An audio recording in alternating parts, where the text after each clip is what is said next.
General ആയിട്ടുള്ള കുറച്ച് കാര്യങ്ങൾ ഒബ്സർവ് ചെയ്തിട്ടുള്ള കുറച്ച് കാര്യങ്ങൾ ഒന്ന് പറഞ്ഞിട്ട് സ്റ്റാർട്ട് ചെയ്യാം. ഇപ്പൊ സൈക്കോളജിയുടെ സ്പെഷ്യൽ ടോപ്പിക്സ് നമ്മൾ സിലബസ് നോക്കുന്ന സമയത്ത് വളരെ ബ്രീഫായിട്ടാണ് കൊടുത്തിട്ടുള്ളത്. നിങ്ങൾ സിലബസ് നോക്കിയിട്ടുണ്ടെങ്കിൽ ഡെഫിനറ്റ്ലി അറിയാം, വളരെ വളരെ ചെറിയ ചെറിയ ഹെഡിങ്സ് ആണ്. പക്ഷെ നമ്മൾ ക്വസ്റ്റ്യൻ പേപ്പേഴ്സ് അനലൈസ് ചെയ്യുമ്പോഴും അതുപോലെ സൈക്കോളജി ആസ് എ സബ്ജക്റ്റ് വന്നിട്ടുള്ള നമ്മൾ PSCയുടെ മറ്റ് എക്സാംസ് നോക്കുമ്പോഴും ജനറലി ചോദിച്ചു വരാവുന്ന മേഖലകള് നമ്മൾ അങ്ങനെ സ്ക്രീൻ ഔട്ട് ചെയ്തിട്ടാണ് നമ്മൾ നമ്മുടെ ഒരു ക്ലാസ്സസ് ഷെഡ്യൂൾ ചെയ്തേക്കുന്നത്. അപ്പൊ ആ ഹെഡിങ്സിനകത്ത് തന്നെ നോർമലി ചോദിച്ചു വരാൻ സാധ്യതയുള്ള, ഇപ്പൊ നമ്മൾ ക്ലാസ്സസ് പ്രിപ്പയർ ചെയ്തേക്കുന്നത് നമ്മുടെ +1 +2 NCERT സിലബസിനെ ബേസ് ചെയ്തുകൊണ്ടും അതുപോലെ തന്നെ ഒരു ഗ്രാജുവേഷൻ ലെവൽ റീഡിങ്ങിന് ഏറ്റവും ബെസ്റ്റ് ആയിട്ടുള്ള ബുക്സ് ആണ് ജനറൽ സൈക്കോളജി. അത് റോബർട്ട് ബാരന്റെയും സിക്കറലിയുടെയും ഒക്കെ ജനറൽ സൈക്കോളജി ഒരു ബേസിക് ലെവൽ ഓഫ് റീഡിങ്ങിന്, ഒരു ഗ്രാജുവേഷൻ ലെവൽ ഓഫ് റീഡിങ്ങിന് പറ്റിയ ബുക്സ് ആണ്. അപ്പൊ ഇതിനെയൊക്കെ ബേസ് ചെയ്തുകൊണ്ടും ക്വസ്റ്റ്യൻ പേപ്പേഴ്സ് അനലൈസ് ചെയ്തതിൽ നിന്നും നോർമലി ചോദിച്ചു വരാൻ സാധ്യതയുള്ള മേഖലകള് മാക്സിമം ഇൻട്രൊഡ്യൂസ് ചെയ്തുകൊണ്ട് ഇഫക്റ്റീവ് ആകുന്ന രീതിയിൽ നിങ്ങൾക്ക് ക്ലാസ്സസ് പ്രൊവൈഡ് ചെയ്യാനാണ് എൻ്റെ നിന്നുള്ള ഒരു എഫേർട്ട് ഉള്ളത്. അപ്പൊ നിങ്ങൾക്ക് ബെനിഫിഷ്യൽ ആവുന്ന രീതിയിൽ ക്ലാസ്സസ് കിട്ടുമെന്ന് പ്രതീക്ഷിച്ചുകൊണ്ട് ഞാൻ ഫസ്റ്റ് ടോപ്പിക്കിലേക്ക് പോവുകയാണ്. സൈക്കോളജി സ്പെഷ്യൽ ടോപ്പിക്സിലെ ആദ്യത്തെ ഒരു മൊഡ്യൂൾ എന്ന് പറയുന്നത് അപ്രോച്ചസ് ഓഫ് ഹ്യൂമൻ ബിഹേവിയർ ആണ്. ഇതാണ് നമ്മുടെ ഫസ്റ്റ് മൊഡ്യൂൾ. ഈ മൊഡ്യൂൾ നോക്കുന്ന സമയത്ത് നിങ്ങൾക്ക് കാണാൻ സാധിക്കും, ഇതിനകത്ത് ഒരു 3-4 ഹെഡിങ്സ് മാത്രമാണ് തന്നിട്ടുള്ളത്. Psycho analytic, behaviouristic, gestalt, humanism, ഇങ്ങനത്തെ ഹെഡിങ്സ് മാത്രമാണ്. ഇതിനകത്തേക്ക് ഏതൊക്കെ എക്സ്റ്റെന്റ് വരെ കണ്ടന്റ്സ് പോകാം എന്നുള്ളത് നമ്മൾ ഒരു ചെറിയ ബാക്ക് സ്റ്റഡി നടത്തിയതിന്റെ ഫലമായിട്ട് നമ്മൾ ഇൻക്ലൂഡ് ചെയ്തിട്ടുള്ള കണ്ടന്റ്സ് ആണ്. നമ്മൾ ഒരുപാട് അങ്ങ് കാട് കയറി പോകുന്നുമില്ല, എന്നാൽ നമ്മൾ ഒരുപാട് അങ്ങ് ലിമിറ്റ് ചെയ്യുന്നുമില്ല. നോർമലി PSCയുടെ സൈക്കോളജി ടോപ്പിക്സ് ചോദിക്കുന്ന എക്സാംസ് ഉണ്ട്. സൈക്കോളജി ഒരു 25 മാർക്സ് ഒക്കെ വരുന്ന തരത്തിലെ എക്സാംസ് ഉണ്ട്. അപ്പൊ അത്തരം എക്സാംസിനും നോർമലി ചോദിച്ചു വരാറുള്ളതും SIയുടെ തന്നെ 2 ക്വസ്റ്റ്യൻ പേപ്പർ അനലൈസ് ചെയ്തതിൽ നിന്നും ഏതൊക്കെ ഏരിയാസ് ആണ് വരുന്നത് എന്നുള്ള നമ്മുടെ ഒരു അനാലിസിസിൽ നിന്നും നമ്മൾ കേറ്റർ ചെയ്തെടുത്ത ഒരു കണ്ടന്റ് ആണിത്. അപ്പൊ അതില് നമ്മൾ ഇന്നത്തെ സെഷനിൽ നിങ്ങൾക്ക് വേണ്ടി ഞാൻ എന്താണ് സൈക്കോളജി എന്ന് തുടങ്ങിക്കൊണ്ടാണ് നമ്മൾ നമ്മുടെ ക്ലാസ് ഇന്ന് സ്റ്റാർട്ട് ചെയ്യുന്നത്. ഓക്കെ, സോ സൈക്കോളജി പഠിക്കാൻ നമ്മൾ ആശയം അറിഞ്ഞു പഠിച്ചാൽ വളരെ ഇൻട്രസ്റ്റിംഗ് ആയിട്ടുള്ള സബ്ജക്റ്റ് ആണ്. നമുക്ക് ഒരുപാട് ബൈഹാർട്ട് ചെയ്ത് അങ്ങനെ പറയുക എന്നതിലുപരി ഇതിനകത്ത് ചില കോൺസെപ്റ്റ്സ് ഉണ്ട്, നമ്മൾ അത് മനസ്സിലാക്കി എടുക്കുക എന്നുള്ളതാണ് സൈക്കോളജിയുടെ ഒരു കീ എന്ന് പറയുന്നത്. അപ്പൊ അത് നമുക്ക് മനസ്സിലാക്കി എടുത്താൽ നമ്മൾ ക്വസ്റ്റ്യൻ ആൻസർ പ്രാക്ടീസിലൂടെ നമുക്ക് സൈക്കോളജി ആൻസർ ചെയ്യാവുന്ന ലെവലിലേക്ക് ഈ ക്ലാസ് കേൾക്കുന്ന ഓരോരുത്തർക്കും എത്താൻ കഴിയുമെന്ന വിശ്വാസത്തിൽ ഞാൻ തുടങ്ങാണ്.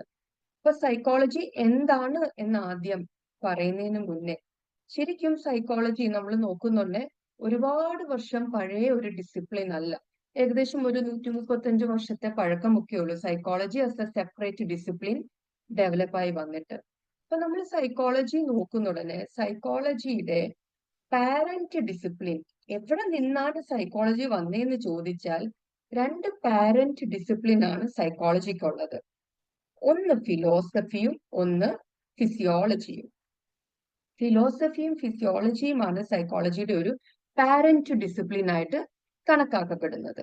അപ്പൊ ഫിലോസഫിയിൽ നിന്നാണ് സൈക്കോളജിക്ക് ആവശ്യമായിട്ടുള്ള ആശയങ്ങളായ എംപിരിസിസവും റാഷണലിസവും വന്നേക്കുന്നത്. അപ്പൊ ഏതൊരു സയന്റിഫിക് മേഖല എടുത്താലും ആ സയൻസിന്റെ ആധാരം എന്ന് പറയുന്ന ആ ഫിലോസഫിക്കൽ അപ്രോച്ച് എന്ന് പറയുന്നത് എംപിരിസിസവും റാഷണലിസവുമാണ്. എംപിരിസിസം എന്ന് വെച്ചാൽ നമുക്ക് അറിവ് അക്വയർ ചെയ്യാനായിട്ട് കെയർഫുൾ ആയിട്ടുള്ള സിസ്റ്റമാറ്റിക് ആയിട്ടുള്ള ഒബ്സർവേഷൻ മതിയാകും എന്നുള്ള ആശയമാണ് എംപിരിസിസം. അപ്പൊ നമ്മൾ കെയർഫുള്ളിയും സിസ്റ്റമാറ്റിക്കലിയും ഒബ്സർവ് ചെയ്ത് കഴിഞ്ഞാൽ നമുക്ക് നോളജ് അക്വയർ ചെയ്യാൻ സാധിക്കും എന്നുള്ള ഒരു വ്യൂ പോയിന്റ് ആണ് എംപിരിസിസം. റാഷണലിസം എന്ന് പറഞ്ഞാൽ നമ്മളിങ്ങനെ ഒബ്സർവ് ചെയ്യുന്നതിന്റെ ഫലമായിട്ട് മാത്രമല്ല, ഈ അക്വയർ ചെയ്യുന്ന നോളജിൽ നമ്മുടെ യുക്തിബോധവും നമ്മുടെ ലോജിക്കൽ ആയിട്ടുള്ള നമ്മുടെ തിങ്കിങ് അതോടെ ചേരുമ്പോഴാണ് നമ്മുടെ ആ ഒരു നോളജ് കംപ്ലീറ്റ് ആവുന്നത്. അപ്പൊ ഇതേ ആശയം നമുക്ക് എന്തിലും കാണാം. സൈക്കോളജി എന്ന ഡിസിപ്ലിൻ, എംപിരിസിസവും റാഷണലിസവും എന്ന് പറയുന്ന ആശയം നമുക്ക് സൈക്കോളജി എന്ന ഡിസിപ്ലിനിലും കാണാൻ സാധിക്കും. അപ്പൊ അത് സൈക്കോളജിക്ക് കിട്ടിയിട്ടുള്ളത് ഫിലോസഫി എന്ന അതിന്റെ പാരന്റിൽ നിന്നാണ്. ഇനി ഫിസിയോളജിയിൽ എന്താണ് ചെയ്യുന്നത്? ഫിസിയോളജിയിൽ എങ്ങനെയാണ് മനുഷ്യന്റെ ബോഡിയിൽ ഓരോ പ്രവർത്തനങ്ങളും നടക്കുന്നത്, നമ്മൾ എങ്ങനെ കാണുന്നു, നമ്മൾ എങ്ങനെ കേൾക്കുന്നു, നമ്മുടെ ബ്രെയിനിൽ എന്താണ് സംഭവിക്കുന്നത്, ഇങ്ങനെ നമ്മുടെ ബോഡിയിൽ എന്തൊക്കെ സംഭവിക്കുന്നു എന്നുള്ളതിനെ കുറിച്ച് സയന്റിഫിക്കലി പഠിക്കുന്ന മേഖലയാണ് ഫിസിയോളജി. അപ്പൊ അങ്ങനെ വന്നപ്പോൾ എന്തുകൊണ്ട് ഈ രണ്ടാശയം കൂടെ കമ്പൈൻ ചെയ്ത് മനുഷ്യന്റെ സ്വഭാവത്തെ കുറിച്ച് പഠിച്ചുകൂടാ എന്നൊരു തോട്ടാണ് സൈക്കോളജി എന്നുള്ള ഒരു ഡിസിപ്ലിന്റെ ഒരു ബർത്തിലേക്ക് ലീഡ് ചെയ്തത്. അപ്പൊ ഒരുപാട് ഡിസിപ്ലിൻസിൽ നിന്നുമുള്ള ആശയങ്ങൾ സൈക്കോളജിയിൽ നമുക്ക് കാണാൻ സാധിക്കും. ഞാനും പ്രധാനമായിട്ട് സൈക്കോളജിയുടെ പാരന്റ്സ് എന്ന് പറയുന്നത് ഫിലോസഫിയും ഫിസിയോളജിയുമാണ്. ഇനി നമ്മൾ സൈക്കോളജിയുടെ ആ ഒരു വാക്കിന്റെ ഒരു ഒറിജിൻ നോക്കിക്കഴിഞ്ഞാൽ 2 ഗ്രീക്ക് വേർഡ്സിൽ നിന്നാണ് സൈക്കോളജി എന്നുള്ള വേർഡ് ഡിറൈവ് ചെയ്തേക്കുന്നത്. സൈക്കെ എന്ന് പറയുന്നതും ലോഗോസ് എന്ന് പറയുന്നതുമായ 2 ഗ്രീക്ക് വാക്കുകളിൽ നിന്നും. സൈക്കെ എന്ന് വെച്ചാൽ സോൾ എന്നാണ് അർത്ഥം. ലോഗോസ് എന്ന് വെച്ചാൽ സയൻസ്, ഒരു science, study of A subject അല്ലെങ്കിൽ സയൻസ് എന്നാണ് അർത്ഥം. അപ്പൊ ഇനിഷ്യലി സൈക്കോളജിയെ പറയപ്പെട്ടിരുന്നത് സ്റ്റഡി ഓഫ് സോൾ എന്നായിരുന്നു. പിന്നീട് അത് സ്റ്റഡി ഓഫ് മൈൻഡ് എന്നായി. അപ്പൊ നമ്മൾ തമാശ രൂപേണ പറയാറുണ്ടായിരുന്നു, ആദ്യം സൈക്കോളജി ആത്മാവിന്റെ പഠനമായിരുന്നു, പിന്നീട് അത് മനസ്സിന്റെ പഠനമായി. അവിടെ നിന്നും സൈക്കോളജി ഒരുപാട് ട്രാവൽ ചെയ്ത് എങ്ങോട്ടേക്ക് വന്നു? ഒരു സയൻസ് എന്നുള്ള രീതിയിലേക്ക്, ഒരു ഇൻഡിപെൻഡന്റ് ഡിസിപ്ലിൻ ആയിട്ട് സൈക്കോളജി അവിടെ നിന്നും ഒരുപാട് ട്രാവൽ ചെയ്തു വന്നു. അപ്പൊ initially study of the soul അല്ലെങ്കിൽ സ്റ്റഡി ഓഫ് ദ മൈൻഡ് എന്ന് പറയുന്നതിൽ നിന്നും സൈക്കോളജി ഒരു ഇൻഡിപെൻഡന്റ് ആയിട്ടുള്ള ഒരു സയന്റിഫിക് ഡിസിപ്ലിൻ ആയിട്ട് മാറി. സയന്റിഫിക് ഡിസിപ്ലിൻ എന്ന് പറയുമ്പോൾ അതിന്റെ അർത്ഥം എന്താണ്? ഏതൊരു സയൻസിനും ഉള്ള പോലത്തെ ഒരു ഡിസിപ്ലിനെ സയൻസ് എന്ന് പറയണമെങ്കിൽ അത് സാറ്റിസ്ഫൈ ചെയ്യേണ്ട ചില കണ്ടീഷൻസ് ഉണ്ട്. അതായത് ഒബ്ജക്റ്റീവ് ആയിട്ടുള്ള മെത്തഡോളജി വേണം അതിലെ കണ്ടന്റ്സ് പഠിക്കാനായിട്ട്. അപ്പൊ ഇങ്ങനെ ഒബ്ജക്റ്റീവ് എന്ന് വെച്ചാൽ ഞാനോ നിങ്ങളോ നോക്കിക്കഴിഞ്ഞാലും നമുക്ക് അതിനകത്ത് ബയസ് വരരുത്. അല്ലെ, നമ്മൾ ഒബ്ജക്റ്റീവ് ടൈപ്പ് ഓഫ് ക്വസ്റ്റ്യൻസ് എന്ന് പറയുമ്പോൾ എന്റെ അർത്ഥം എന്താണ്? ഒരു ക്വസ്റ്റ്യന്റെ ആൻസർ അത് എ ആണെങ്കിൽ ഞാൻ നോക്കിയാലും അതിന്റെ ശരി ഉത്തരം എ ആയിരിക്കണം, നിങ്ങൾ നോക്കിയാലും അതിന്റെ കറക്റ്റ് ആൻസർ എന്തായിരിക്കണം? എ ആയിരിക്കണം. ഒരു സബ്ജക്റ്റിവിറ്റി, നമ്മളുടെ തോന്നലുകൾ, നമ്മളുടെ വ്യക്തിഗതമായ അഭിപ്രായങ്ങൾ, ബയസസ് അവിടെ ഉണ്ടാകാൻ പാടില്ല.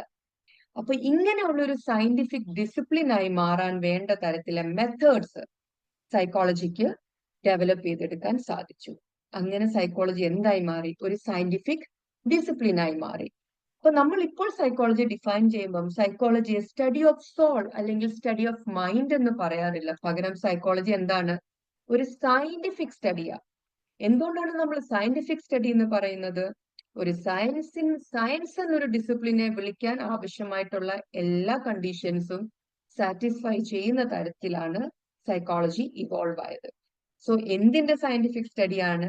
ബിഹേവിയറിന്റെയും മെന്റൽ പ്രോസസ്സിന്റെയും സയന്റിഫിക് സ്റ്റഡി ആയിട്ട് എന്തു മാറി? സൈക്കോളജി മാറി. ബിഹേവിയർ എന്ന് പറഞ്ഞാൽ നമ്മുടെ എല്ലാ തരത്തിലെ ആക്ഷൻസും നമ്മുടെ റിയാക്ഷൻസും, ഇപ്പൊ നമ്മൾ സംസാരിക്കുന്നു, നമ്മളുടെ ഫേഷ്യൽ എക്സ്പ്രഷൻസ്, ഇങ്ങനത്തെ എല്ലാ ഒബ്സർവ് ചെയ്യാൻ പറ്റുന്ന ആക്ഷൻസും അതുപോലെ ഇങ്ങനെ ഒബ്സർവ് ചെയ്യാൻ പറ്റുന്നതിനെയാണ് നമ്മൾ ഒവേർട്ട് എന്ന് വിളിക്കുന്നത്. ഓ ഫോർ ഒബ്സർവ്. മറ്റൊരാൾക്ക് കാണാൻ സാധിക്കുന്നു. ഇപ്പൊ നമ്മളുടെ ചില ഫേഷ്യൽ എക്സ്പ്രഷൻസ് അല്ലെ, നിങ്ങൾ ദേഷ്യം വന്നിരിക്കുമ്പോൾ മറ്റൊരാൾക്ക് നിങ്ങളുടെ മുഖത്ത് നോക്കിയാൽ മനസ്സിലാകും നിങ്ങൾക്ക് ദേഷ്യം വന്നിരിക്കുകയാണ്. അതൊരു ഒബ്സർവബിൾ ആക്ഷൻ ആണ്. അത് കൂടാതെ മറ്റുള്ളവർക്ക് നേരെ ഒബ്സർവ് ചെയ്യാൻ സാധിക്കാത്ത പല പ്രവർത്തികളും നമ്മുടെ ഉള്ളിൽ നടക്കുന്നുണ്ടല്ലോ. നമ്മുടെ ചിന്തകള്, നമ്മുടെ ഫീലിങ്സ്, എല്ലായ്പ്പോഴും നമ്മുടെ ഫീലിങ്സും നമ്മൾ എന്താണ് ചിന്തിക്കുന്നതെന്ന് മറ്റൊരു വ്യക്തിക്ക് ഒബ്സർവ് ചെയ്യാൻ പറ്റിയെന്ന് വരില്ല. അപ്പൊ അങ്ങനെ ഹിഡൻ ആയിട്ടുള്ള നമ്മുടെ ആക്ടിവിറ്റീസ് കൊണ്ട് അതിനെ നമ്മൾ എന്ത് വിളിക്കും? കൊവേർട്ട് എന്ന് വിളിക്കും.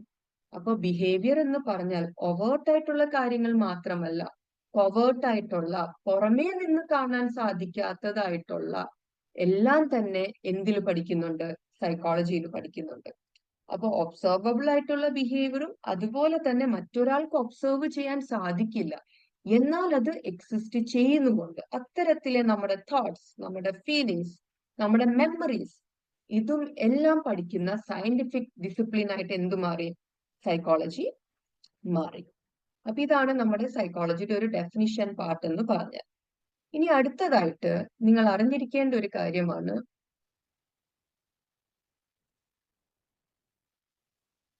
സൈക്കോളജി എങ്ങനെ ഇന്ന് കാണുന്ന ഈ ഒരു അവസ്ഥയിലേക്ക് ഇവോൾവ് ആയി എത്തി എന്നുള്ളതാണ്. അപ്പൊ ഇത് നിങ്ങൾക്ക് പല ഡെഫിനിഷൻസ്, പല ഹെഡിങ്സിലായിട്ട് നിങ്ങൾക്ക് പല ബുക്സിൽ കാണാം. ചിലടത്ത് നമ്മൾ നോക്കുമ്പം ഹിസ്റ്ററി ഓഫ് സൈക്കോളജി എന്ന് കാണാം, ചിലടത്ത് നിങ്ങൾ നോക്കുമ്പോൾ സ്കൂൾസ് ഓഫ് സൈക്കോളജി എന്ന് കാണാം. രണ്ടും പറയുന്ന ആശയം ഒന്ന് തന്നെയാണ്. എങ്ങനെയാണ് സൈക്കോളജി കാലാകാലങ്ങളായിട്ട് ഇവോൾവ് ആയി വന്നത്? അപ്പൊ നമ്മൾ സൈക്കോളജി ഒരു സയന്റിഫിക് ഡിസിപ്ലിൻ ആയിട്ട് മാറുമ്പോൾ, എന്തും ഒരു ഡിസിപ്ലിൻ ആയിട്ട് മാറുമ്പം രണ്ട് ചോദ്യങ്ങളാണ് അവർ അഡ്രസ് ചെയ്യേണ്ടത്. ഒന്ന്, എന്താണ് ഈ ഡിസിപ്ലിൻ പഠിക്കേണ്ടത്? എന്തായിരിക്കണം ഇതിന്റെ സബ്ജക്ട് മാറ്റർ? രണ്ടാമതായിട്ട് ഇത് എങ്ങനെ പഠിക്കണം? ഈ രണ്ട് ചോദ്യങ്ങളും ആൻസർ ചെയ്യുന്നതിന്റെ ഫലമായിട്ട് ഒരുപാട് തോട്ട്സ്, ഒരുപാട് പെർസ്പെക്റ്റീവ്സ് നമ്മൾ സൈക്കോളജിയുടെ ഹിസ്റ്ററി നോക്കുമ്പോൾ കാണാൻ സാധിക്കും. അപ്പൊ ഇതിൽ ഏറ്റവും ആദ്യമായിട്ട് വന്നൊരു പെർസ്പെക്റ്റീവാണ് സ്ട്രക്ചറലിസം എന്ന് പറയുന്നത്. അപ്പൊ സ്ട്രക്ചറലിസം എന്ന് പറഞ്ഞാൽ ആദ്യം ഈ ഒരു ഡിസിപ്ലിന്റെ, ഈ ഒരു പെർസ്പെക്റ്റീവിന്റെ പ്രൊപ്പോണന്റ് എന്ന് പറയുന്നത് വിൽഹം വൂണ്ട് ആണ്. വിൽഹം വൂണ്ടിന്റെ പേര് വളരെ ഇമ്പോർട്ടന്റ് ആണ് സൈക്കോളജിയിൽ. കാരണം ഇദ്ദേഹത്തെ ഫാദർ ഓഫ് സൈക്കോളജി അല്ലെങ്കിൽ ഫാദർ ഓഫ് എക്സ്പെരിമെന്റൽ സൈക്കോളജി എന്നൊക്കെ പറയാറുണ്ട്. എന്തുകൊണ്ടാണ് വിൽഹം വൂണ്ടിനെ ഫാദർ ഓഫ് സൈക്കോളജി എന്ന് പറയുന്നത്? നമ്മൾ അദ്ദേഹത്തിന്റെ സ്ട്രക്ചറലിസം എന്ന വ്യൂ പോയിന്റ് പഠിക്കുമ്പോൾ നമുക്ക് മനസ്സിലാകും. ഇപ്പൊ വിൽഹം വൂണ്ട് ശരിക്കും ഒരു ഫിസിയോളജിസ്റ്റ് ആയിരുന്നു. ഓക്കെ, ഇപ്പൊ നമ്മൾ ഓൾറെഡി പറഞ്ഞിരുന്നു സൈക്കോളജിയുടെ ഒരു പാരന്റ് ഡിസിപ്ലിൻ എന്നൊക്കെ പറയുന്നത് എന്താണ്? ഫിലോസഫിയും ഫിസിയോളജിയും ഒക്കെയാണ്. അപ്പൊ വിൽഹം വൂണ്ട് ഒരു ഫിസിയോളജിസ്റ്റ് ആയിരുന്നു. അപ്പൊ അദ്ദേഹം എങ്ങനെ ഈ മനുഷ്യന്റെ മനസ്സിനെ അല്ലെങ്കിൽ മനുഷ്യന്റെ ചിന്തകളെ പഠിക്കാൻ വേണ്ടി സയന്റിഫിക് ആയിട്ടുള്ള പ്രിൻസിപ്പിൾസ് അപ്ലൈ ചെയ്യാമെന്ന്. അപ്പൊ സയൻസ് ആകുമ്പോൾ ഒരു സയന്റിഫിക് ആയിട്ടുള്ള അപ്രോച്ച് വേണം, എങ്കിലല്ലേ നമുക്ക് അതിനെ സയൻസ് എന്ന് വിളിക്കാൻ പറ്റൂ.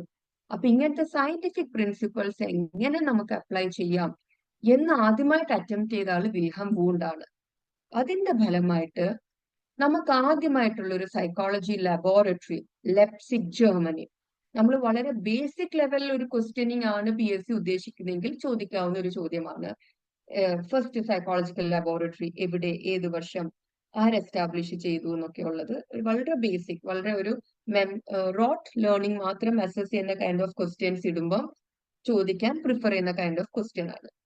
അപ്പൊ ആദ്യത്തെ ഒരു സൈക്കോളജിക്കൽ ലബോറട്ടറി എസ്റ്റാബ്ലിഷ് ചെയ്തത് വിൽഹം വൂണ്ട് ആണ്, ലെപ്സിക്, ജർമ്മനിയിൽ ഇൻ 1879.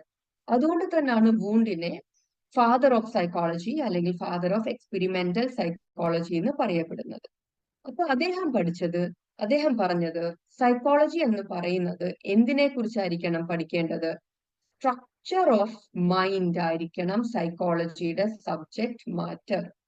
സബ്ജക്ട് ഓഫ് മൈൻഡ് എന്ന് വെച്ചാൽ ഇദ്ദേഹം ചെയ്ത് എന്തെന്ന് വെച്ചാൽ അദ്ദേഹത്തിന്റെ സ്റ്റുഡൻസിന് ഒരു എക്സ്പീരിയൻസ് ഉണ്ടായിക്കഴിഞ്ഞാൽ, ഇപ്പൊ ഉദാഹരണം പറഞ്ഞാൽ അദ്ദേഹത്തിന്റെ ഒരു സ്റ്റുഡന്റിന്റെ കയ്യിൽ ഒരു പാറക്കഷ്ണം വെച്ചു കൊടുക്കുന്നു. ആ പാറക്കഷ്ണം വെച്ചു കൊടുത്താൽ ഈ സ്റ്റുഡന്റിനോട് ആ പാറക്കഷ്ണം കയ്യിൽ വാങ്ങുമ്പോ തൊട്ടുള്ള അവരുടെ എക്സ്പീരിയൻസസിനെ, വരുന്ന തോട്ട്സിനെ അങ്ങനെ പറയാൻ പറയും. ഓക്കെ, ബ്രേക്ക് ഡൗൺ ചെയ്ത് എന്ത് കാണുന്നു, എങ്ങനെ ഫീൽ ചെയ്യുന്നു, മനസ്സിലാവുന്നത്? എന്ത് കാണുന്നു, എങ്ങനെ ഫീൽ ചെയ്യുന്നു, അതുമായിട്ടുള്ള നിങ്ങളുടെ ഇമോഷൻ എന്താണ്, ഇങ്ങനെ ബേസിക് എലമെന്റ്സ് ആയിട്ട് ഇങ്ങനെ ഇങ്ങനെ ഇങ്ങനെ ഡീലിനേറ്റ് ചെയ്ത് പറയുന്നതിനെയാണ് ഈ സ്ട്രക്ചറലിസം ഫോക്കസ് ചെയ്തിരുന്നത്. അപ്പൊ നമ്മളുടെ അവയർനെസ്, ഇപ്പൊ നിങ്ങൾ എന്നെ കാണുന്നു, നിങ്ങൾ എന്നെ കേൾക്കുന്നു, ഇതിനെയാണ് സ്റ്റേറ്റ് ഓഫ് അവയർനെസ് എന്ന് പറയുന്നത്. നിങ്ങളുടെ ചുറ്റും എന്ത് സംഭവിക്കുന്നു എന്ന് നിങ്ങൾക്കറിയാം, അല്ല? നിങ്ങൾ എന്താണ് കാണുന്നത്, നിങ്ങൾ എന്താണ് കേൾക്കുന്നത് നിങ്ങൾക്കറിയാം. ഈ ഒരു അവസ്ഥയാണ് നമ്മൾ നമ്മുടെ ചുറ്റും നടക്കുന്ന കാര്യങ്ങളെ കുറിച്ചുള്ള നമ്മുടെ അവയർനെസ്. ഈ സ്റ്റേറ്റിനെയാണ് സ്റ്റേറ്റ് ഓഫ് കോൺഷ്യസ്നെസ് എന്ന് വിളിക്കുന്നത്. നിങ്ങൾക്കറിയാം നിങ്ങളുടെ ചുറ്റും എന്ത് സംഭവിക്കുന്നു. അപ്പൊ സ്ട്രക്ചറലിസ്റ്റുകൾ പറയുന്നത് ഇതിനെ എന്ത് ചെയ്യാൻ പറ്റും? ചെറിയ ചെറിയ ചെറിയ കമ്പോണൻസ് ആയിട്ട് ബ്രേക്ക് ചെയ്യാൻ പറ്റും. അപ്പൊ ഒരു പൂ കണ്ടു കഴിഞ്ഞാൽ നിങ്ങൾ എന്താണ് കാണുന്നത്? ആ പൂവിന്റെ, അപ്പം പൂ കാണുമ്പോൾ നിങ്ങൾ അതിന്റെ നിറം കാണുന്നുണ്ട്, അതിന്റെ ഷേപ്പ് കാണുന്നുണ്ട്, അതിന് മണം ഉണ്ടെങ്കിൽ നിങ്ങൾക്ക് ആ മണം എക്സ്പീരിയൻസ് ചെയ്യാം. ആ മണം വരുമ്പം ചിലപ്പോൾ നിങ്ങൾക്ക് മറ്റെന്തെങ്കിലും ഓർമ്മ അതിനോട് അറ്റാച്ച്ഡ് ആയിട്ടുണ്ടെങ്കിൽ അത് നിങ്ങൾക്ക് ചിലപ്പോൾ നിങ്ങളുടെ തോട്ടിലേക്ക് വരാം. ഇങ്ങനെ ബേസിക് യൂണിറ്റ്സ് ആയിട്ട് ഇങ്ങനെ പറയുന്നതിനെയാണ് എന്ത് വിളിക്കുന്നത്, അനലൈസ് ചെയ്യുന്നതിനെയാണ് സ്ട്രക്ചറലിസ്റ്റുകൾ ഫോക്കസ് ചെയ്തത്. അപ്പൊ ഇതിനു വേണ്ടിയിട്ട് വിൽഹം വൂണ്ട് യൂസ് ചെയ്ത ഒരു മെത്തേഡ് ഉണ്ട്, ഒബ്ജക്റ്റീവ് ഇൻട്രോസ്പെക്ഷൻ. ഇത് ഇമ്പോർട്ടന്റ് ആണ്. വിൽഹം വൂണ്ട് യൂസ് ചെയ്ത മെത്തേഡ് സ്ട്രക്ചർ ഓഫ് കോൺഷ്യസ്നെസ് മനസ്സിലാക്കാൻ വേണ്ടി വിൽഹം വൂണ്ട് യൂസ് ചെയ്ത മെത്തേഡിനെയാണ് ഇൻട്രോസ്പെക്ഷൻ എന്ന് അദ്ദേഹം വിളിച്ചത്. അദ്ദേഹം യൂസ് ചെയ്ത വേർഡ് ഒബ്ജക്റ്റീവ് ഇൻട്രോസ്പെക്ഷൻ ആണ്. എന്ന് വെച്ചാൽ ഞാൻ ഒരു പേന കാണുമ്പോൾ ഇത് എന്താണെന്ന് ഞാൻ തന്നെ അനലൈസ് ചെയ്യും, സ്വയമാണ്. കാരണം നിങ്ങൾ എന്താണ് കാണുമ്പോൾ ഫീൽ ചെയ്യുന്നതെന്നുള്ളത് എനിക്ക് ഒബ്സർവ് ചെയ്ത് പറയുക എന്നുള്ളത് ഡിഫറെന്റ് ആണ്. അല്ലെങ്കിൽ എന്റെ കയ്യിലിരിക്കുന്ന ഈ പേന, ഇത് ഞാൻ കാണുമ്പോൾ എനിക്ക് എന്തൊക്കെ തോട്ട്സ് ആണ് വരുന്നത്, ഞാൻ ഇത് എങ്ങനെയാണ് കാണുന്നത്, ഏത് കളറിലാണ് കാണുന്നത്, ഏത് ഷേപ്പിലാണ് കാണുന്നതെന്ന് നിങ്ങൾക്ക് നോക്കി പറയാൻ ഡിഫിക്കൽട്ട് ആയിരിക്കും. പകരം അത് എനിക്ക് തന്നെ നോക്കി പറയാനാണെങ്കിൽ ഈസിയാണ്. ഇതിനെയാണ് ഇൻട്രോസ്പെക്ഷൻ എന്ന് പറയുന്നത്, നമ്മുടെ തന്നെ തോട്ട്സിനെ. അപ്പൊ വൂണ്ട് പറയുന്ന ഒരു കാര്യമാണ് ഒബ്ജക്റ്റീവ് ഇൻട്രോസ്പെക്ഷൻ എന്നാണ് അദ്ദേഹത്തിന്റെ മെത്തേഡിന്, ഈ പ്രോസസ്സിനെ അദ്ദേഹം വിളിച്ചത്.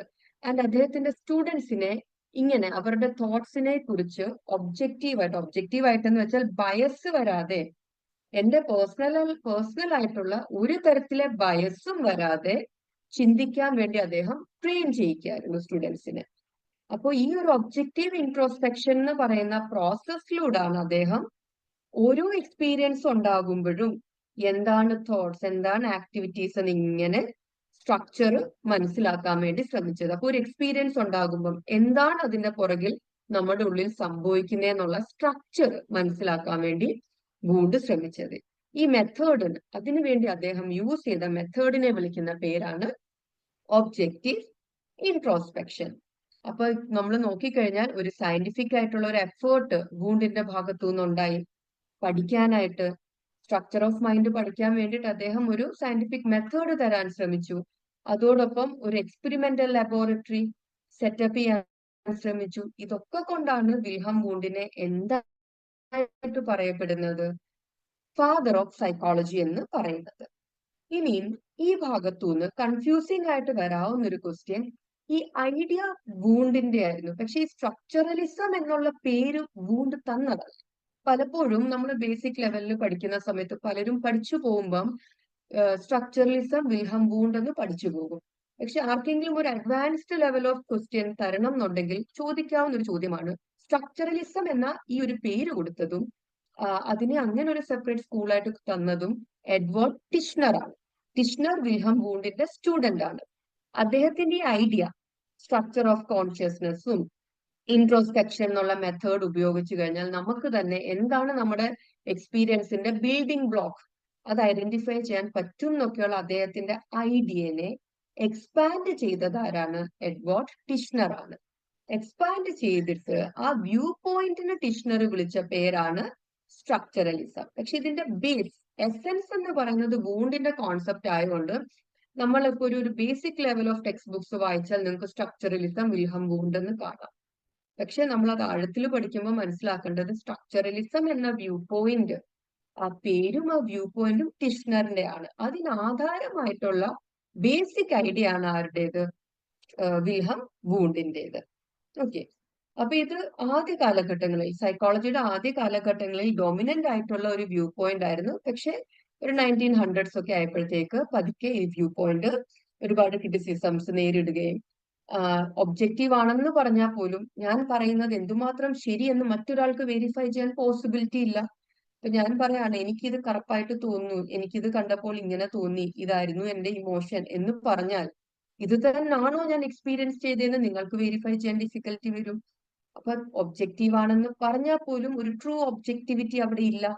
അതുകൊണ്ട് തന്നെ സ്ട്രക്ചറലിസം ഒരു ഡോമിനന്റ് ഫോഴ്സ് ആയിരുന്നെങ്കിലും പതുക്കെ അതെന്തായി ഫേഡ് ഔട്ട് ആകാൻ തുടങ്ങി. അത് കഴിഞ്ഞ് വന്നതാണ് ഫങ്ഷണലിസം.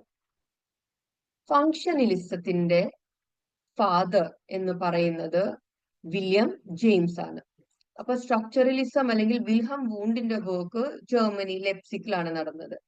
അമേരിക്കയിലേക്ക് സൈക്കോളജി കുറച്ച് വ്യാപിപ്പിച്ച ആള് വില്യം ജെയിംസ് ആയിരുന്നു.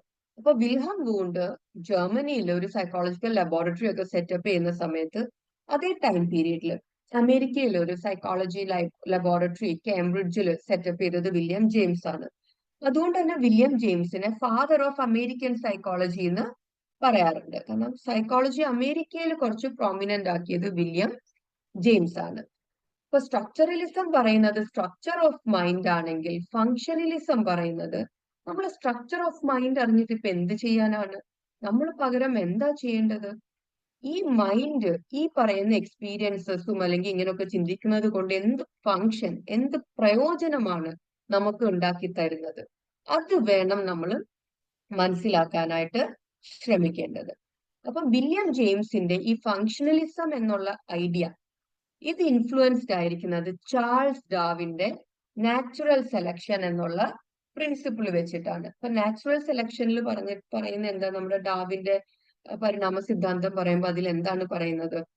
ഒരു സ്പീഷീസ് അതിന്റെ സർവൈവലിനും എക്സിസ്റ്റൻസിനും വേണ്ട ട്രേറ്റ്സ് ആണ് അത് ക്യാരി ഫോർവേഡ് ചെയ്യുന്നത്. ഇതാണ് നാച്ചുറൽ സെലക്ഷനിൽ പറയുന്നത്. അതിന്റെ നിലനിൽപ്പിന് ആവശ്യമായിട്ടുള്ള ട്രേറ്റ്സ് ആണ് അത് ക്യാരി ഫോർവേഡ് ചെയ്ത് അടുത്ത ജനറേഷനിലേക്ക് പോകുന്നതെന്നാണ്. ഇതേ ആശയം തന്നെയാണ് വില്യം ജെയിംസും പറയുന്നത്.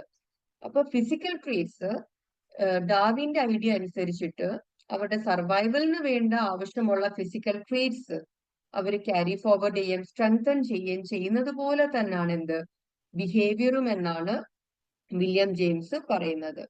അതായത് നമ്മൾ ഇങ്ങനെ സ്ട്രക്ചർ നോക്കിയിട്ട് കാര്യമില്ല, പകരം ഈ പറയുന്ന കാര്യങ്ങൾ നമ്മളെ റിയൽ വേൾഡിൽ ഫങ്ഷൻ ചെയ്യാൻ എങ്ങനെ ഹെൽപ്പ് ചെയ്യും, അതായത് നമ്മളെ എങ്ങനെ ജോലി ചെയ്യാൻ, നമ്മുടെ സറൗണ്ടിങ്ങുമായിട്ട് അഡാപ്റ്റ് ചെയ്യാൻ, പ്ലേ പ്ലേ ആക്ടിവിറ്റിയിലൊക്കെ ഈ പറയുന്ന നമ്മളുടെ മൈൻഡിന്റെ ഫങ്ഷൻ എങ്ങനെ നമ്മളെ ഹെൽപ്പ് ചെയ്യും, അതായിരിക്കണം നമ്മളുടെ ഫോക്കസ്. അപ്പോൾ നമ്മളുടെ ഫിസിക്കൽ ട്രേറ്റ്സ് എങ്ങനെ ഒരു സ്പീഷീസിന്റെ എക്സിസ്റ്റൻസിനെ എൻഷുർ ചെയ്യുന്നു, അതുപോലാണ് ബിഹേവിയറൽ ട്രേറ്റ്സ് എന്നാണ് ഫങ്ഷണലിസത്തിലൂടെ വില്യം ജെയിംസ് പറയാൻ ശ്രമിക്കുന്നത്. അപ്പൊ നമ്മളുടെ സർവൈവലിന് ഹെൽപ്പ് ചെയ്യുന്ന തരത്തിലെ ബിഹേവിയർ ആയിരിക്കും നമ്മൾ എന്ത് ചെയ്യുന്നത്, സ്ട്രെങ്തൻ ആവുന്നത്. ആൻഡ് അത്തരം ബിഹേവിയർ ആയിരിക്കും നമ്മളുടെ അടുത്ത തലമുറയിലേക്ക് നമ്മൾ എന്ത് ചെയ്യുന്നത്, കൈമാറുന്നത്. അപ്പൊ നമ്മളുടെ എക്സിസ്റ്റൻസിന് വേണ്ടി സറൗണ്ടിങ്ങുമായിട്ട് അഡാപ്റ്റ് ചെയ്യാൻ സാധിക്കുന്ന തരത്തിലെ ബിഹേവിയറും തോട്ട്സും ഇമോഷൻസും ഒക്കെ ആയിരിക്കും നമ്മൾ സ്ട്രെങ്തൻ ചെയ്ത് വരുന്നത്. അപ്പൊ ഇത് എപ്പോഴെങ്കിലും നമ്മൾ ഈ ഒരു എക്സ്പീരിയൻസ് ഉണ്ടാകുമ്പോൾ അതുമായിട്ട് അനുബന്ധമായിട്ട് വരുന്ന കാര്യങ്ങൾ നമ്മളെ റിയൽ വേൾഡുമായിട്ട് അഡാപ്റ്റ് ചെയ്യാൻ ഹെൽപ്പ് ചെയ്യുന്നുണ്ടെങ്കിൽ ഇനിയും നെക്സ്റ്റ് ടൈം അത്തരം ഒരു എക്സ്പീരിയൻസ് വരുമ്പോൾ നമ്മുടെ ഫസ്റ്റ് റിയാക്ഷൻ എന്തായിരിക്കും? നമ്മളെ അഡാപ്റ്റിംഗിന് വേണ്ടി ഹെൽപ്പ് ചെയ്ത നമ്മളുടെ റിയാക്ഷൻസ് കാണിക്കാനായിരിക്കും. ഇത് കാലക്രമേണ സ്ട്രെങ്തൻ ആയിട്ട് നമ്മളിൽ നിന്നും അടുത്ത തലമുറയിലേക്ക് ജീൻസിലൂടെ ഇത് കൈമാറ്റം ചെയ്യപ്പെടും എന്നാണ് ഫങ്ഷണലിസം പറയുന്നത്. ഇനി അടുത്തതായിട്ട് ഫങ്ഷണലിസവും സ്ട്രക്ചറലിസവും കഴിഞ്ഞ് പിന്നീട് ഫങ്ഷണലിസത്തിൽ ഓർക്കേണ്ട ഒരു പോയിന്റ് ആണ് പ്രിൻസിപ്പിൾസ് ഓഫ് സൈക്കോളജി. വില്യം ജെയിംസിന്റെ വളരെ പ്രധാനപ്പെട്ട ഒരു ബുക്കാണ് പ്രിൻസിപ്പിൾസ് ഓഫ് സൈക്കോളജി. അതിനുശേഷം വന്ന ഒരു ഫങ്ഷണലിസം ആണെങ്കിലും ഒരുപാട് നാൾ അങ്ങനെ നിന്നില്ല. ഈ ഓരോ തോട്ടിനും എന്തുണ്ടായിരുന്നു, ക്രിറ്റിസിസംസ് ഉണ്ടായിരുന്നു. അപ്പൊ ഒരുപാട് നാൾ എല്ലാത്തും ഇപ്പൊ സ്ട്രക്ചറലിസവും ഫങ്ഷണലിസവും ഒക്കെ വേഗം ഫെയ്ഡ് ആയി പോയതാ. പക്ഷെ അതിന്റെ ചില ആശയങ്ങൾ ഉൾക്കൊണ്ടിട്ട് പുതിയ പെർസ്പെക്റ്റീവ്സ് ഡെവലപ്പ് ചെയ്തിട്ടുണ്ട്. ഇനി ഈ കാലഘട്ടത്തില് ജർമ്മനിയിൽ ഇവോൾവ് ചെയ്ത് വന്ന ഒരു സ്കൂൾ ഓഫ് തോട്ട് ആണ് ജസ്റ്റാൾട്ട് സൈക്കോളജി. ജസ്റ്റാൾട്ടിന്റെ ഏറ്റവും കൂടുതൽ ആപ്ലിക്കേഷൻ വരുന്നത് നമ്മൾ ഈ പഠിക്കുന്ന ഓരോ കാര്യങ്ങൾക്കും ഓരോ മേഖലയിലും ഇതിന്റെ ആപ്ലിക്കേഷൻ ഉണ്ട്. പേഴ്സണാലിറ്റിയില്, ലേണിങ്ങില്, നമ്മൾ ചിന്തിക്കുന്ന രീതിയില്, ഇതിലൊക്കെ ഇതിന്റെ എല്ലാം ആപ്ലിക്കേഷൻ ഉണ്ട്. ചില മേഖലയിൽ ഇതിന്റെ ആപ്ലിക്കേഷൻ കൂടുതലായിരിക്കും. ഇപ്പൊ ജസ്റ്റാൾട്ട് സൈക്കോളജി നിങ്ങൾക്ക് മനസ്സിലാകാൻ വേണ്ടി ഞാൻ സിമ്പിൾ ആയിട്ട് പറഞ്ഞുതരാം. ഞാൻ ഇവിടെ ഒരു ഡ്രോയിങ് കൊടുത്തിട്ടുണ്ട്. ഈ ഡ്രോയിങ് കാണുന്ന സമയത്ത് നിങ്ങൾ എന്താണ് കാണുന്നത്? നിങ്ങൾ ഇവിടെ ഒരു സർക്കിൾ ആയിരിക്കാം ഒരുപക്ഷെ നിങ്ങൾ പെർസീവ് ചെയ്യുന്നത്. ഇവിടെ ആണെങ്കിലും നിങ്ങൾ ഒരു സർക്കിൾ ആയിരിക്കാം, അല്ലെ? അതല്ലാതെ ഇവിടെ ഇങ്ങനെ കുറെ കുത്തുകൾ ഇട്ട് വെച്ചിട്ടുണ്ടെന്നും ഇവിടെ ഒരു വര ഇൻകംപ്ലീറ്റ് ആയിട്ടാണെന്നും ആവില്ല നിങ്ങൾ പെർസീവ് ചെയ്യുന്നത്. മനസ്സിലാവുന്നുണ്ടോ? അപ്പൊ ഞാനിപ്പം ഇത് ഇങ്ങനെ വരച്ചു കഴിഞ്ഞാൽ ഇതെന്താന്ന് ചോദിച്ചാൽ ഞാൻ കുറെ കുത്തിട്ട് വെച്ചേക്കുന്നു എന്നാവില്ല നിങ്ങൾ പറയുന്നത്. നിങ്ങൾ എന്താ പറയുന്നത്? ഒരു സർക്കിൾ വരച്ചു വെച്ചിട്ടുണ്ട്. ജസ്റ്റൽ സൈക്കോളജി ഏറ്റവും ബേസിക്, ഏറ്റവും സിമ്പിൾ ആയിട്ട് പറഞ്ഞാൽ ഇത് തന്നെയാണ്. അതായത് ജസ്റ്റാൾട്ടിന്റെ ഏറ്റവും അധികം വർക്ക്, ഏറ്റവും അധികം കോൺട്രിബ്യൂഷൻ നടന്നിട്ടുള്ളത് സെൻസേഷനും പെർസെപ്ഷനും പറയുന്ന ഫീൽഡിൽ. നമ്മൾ ജസ്റ്റാൾട്ട് സെൻസേഷനും പെർസെപ്ഷനും പഠിക്കുമ്പോൾ കുറച്ചുകൂടെ ഡീറ്റെയിൽഡ് ആയിട്ട് നമ്മൾ ജസ്റ്റാൾട്ടിന്റെ കോൺട്രിബ്യൂഷൻസ് അവിടെ പഠിക്കും. അപ്പോൾ ജസ്റ്റാൾട്ട് പറയുന്നത് ഇത്രയാണ്: നമ്മൾ എന്തും പെർസീവ് ചെയ്യുമ്പോൾ നമ്മൾ ഫ്രാഗ്മെന്റ്സ് ആയിട്ട്, ബിറ്റ്സ് ആയിട്ടല്ല നമ്മൾ കാണുന്നത്. പകരം നമ്മൾ മൊത്തത്തിലാണ് ഒരു കാര്യം നമ്മൾ നോക്കി മനസ്സിലാക്കാൻ ശ്രമിക്കുന്നത്. അതുകൊണ്ടാണ് നിങ്ങൾ ഇവിടെ കുറെ കുത്തുകൾ ഇട്ടിട്ടുണ്ടെന്നോ അല്ലെങ്കിൽ ഞാൻ ഇവിടെ കുറെ ഡോട്ട്സ് ഇട്ട് വെച്ചിട്ടുണ്ടെന്നോ അല്ല നിങ്ങൾ പെർസീവ് ചെയ്യുന്നത്. ഇതെന്താന്ന് ചോദിച്ചാൽ നിങ്ങൾ എന്തായിരിക്കും എന്നോട് പറയുന്നത്? എ എന്നായിരിക്കും പറയുന്നത്. അതല്ലാതെ ഞാൻ കുറെ ഡോട്ട്സ് ഇട്ട് വെച്ചേക്കുന്നു എന്നല്ല പറയുന്നത്. അപ്പൊ എന്തുകൊണ്ടാണ് നമുക്കിതൊരു group of dots, collection of dots ആയിട്ടല്ല തോന്നുന്നത്? കാര്യം നമ്മൾ ഒരു കാര്യം മനസ്സിലാക്കാൻ ശ്രമിക്കുമ്പോൾ, മീനിങ് കണ്ടെത്താൻ ശ്രമിക്കുമ്പോൾ, നമ്മളുടെ കണ്ണിലൂടെ നിങ്ങൾ സെൻസ് ചെയ്യുന്ന എന്താണ്? കുറെ ഡോട്ടഡ് ലൈൻസ് ആണ്. ഈ കിട്ടുന്ന സെൻസറി സ്റ്റിമുലസിനെ മൊത്തത്തിലാണ് നിങ്ങൾ പെർസീവ് ചെയ്യാൻ ശ്രമിക്കുന്നത്, അതല്ലാതെ ഡിസ്ക്രീറ്റ് ഇൻഡിപെൻഡന്റ് പാർട്സ് ആയിട്ടല്ല. ഈ വ്യൂ പോയിന്റ് ആണ് ജസ്റ്റാൾട്ട് എന്ന് പറയുന്നത്. അപ്പൊ അവരുടെ ഏറ്റവും വലിയ ഒരു അവരുടെ ആശയം സം ചെയ്യാവുന്ന ഒരു ഒറ്റ സെന്റൻസ് ആണ്: the sum is greater, the whole is greater than sum of its parts. എന്ന് വെച്ചാൽ നമ്മൾ ഇവിടെ ഇത്ര കുത്തുകൾ ചേരുന്ന ഒരു പടം എന്ന് പറയാതെ നമ്മൾ ഇതിനെ മൊത്തത്തിലാണ് പെർസീവ് ചെയ്ത് ഒരു സർക്കിൾ എന്ന് പറയുന്നത്. അപ്പൊ ഇവരുടെ ഏറ്റവും കൂടുതൽ എഫേർട്സ് വന്നിട്ടുള്ളത് സെൻസേഷൻ ആൻഡ് പെർസെപ്ഷനിലാണ്. നമ്മൾ എങ്ങനെ നമ്മളുടെ ചുറ്റുമുള്ള എൻവയോൺമെന്റിൽ നിന്നും മീനിങ് കണ്ടെത്താൻ ശ്രമിക്കുന്നു എന്നുള്ള ഒരു സ്റ്റഡി ഏറ്റവും കൂടുതൽ നടത്തിയിട്ടുള്ളത് ജസ്റ്റാൾട്ട് സൈക്കോളജിസ്റ്റുകളാണ്. ജസ്റ്റാൾട്ടിൽ ഏറ്റവും പ്രധാനിയാണ് മാക്സ് വെർത്തിമർ. ഇത് കൂടാതെ വേറെ ഒന്ന് രണ്ട് പേരൂടെ ഉണ്ട്, കോഫ്ക, കോഹ്ലർ എന്നൊക്കെ പറഞ്ഞിട്ട്. ലേണിംഗിന്റെ പ്രിൻസിപ്പിൾസ് എടുക്കുന്ന സമയത്ത് നിങ്ങൾക്ക് ആ പേരുകൾ അവിടെ നിങ്ങൾ കാണും. ഇനി ജസ്റ്റാൾട്ട് എന്ന ജർമ്മൻ വാക്കിന്റെ അർത്ഥം തന്നെ ആൻ ഓർഗനൈസ്ഡ് ഹോൾ അല്ലെങ്കിൽ കോൺഫിഗറേഷൻ എന്നാണ്. മൊത്തമായിട്ടാണ് നമ്മൾ ഒരു കാര്യത്തിനെ അപഗ്രഥിക്കാൻ ശ്രമിക്കുന്നത്, അല്ലാതെ പാർട്ടായിട്ടല്ല. അപ്പൊ ഈ പെർസെപ്ച്വൽ എക്സ്പീരിയൻസസ് നമ്മൾ എങ്ങനെ ഓർഗനൈസ് ചെയ്യുന്നു എന്നൊക്കെയുള്ള ആശയം മുന്നോട്ട് വെച്ച സ്കൂൾ ഓഫ് തോട്ട് ആണ് ജസ്റ്റാൾട്ട് സൈക്കോളജിസ്റ്റ്. ഇനി അടുത്തതായിട്ട് നമുക്ക് വരുന്നതാണ്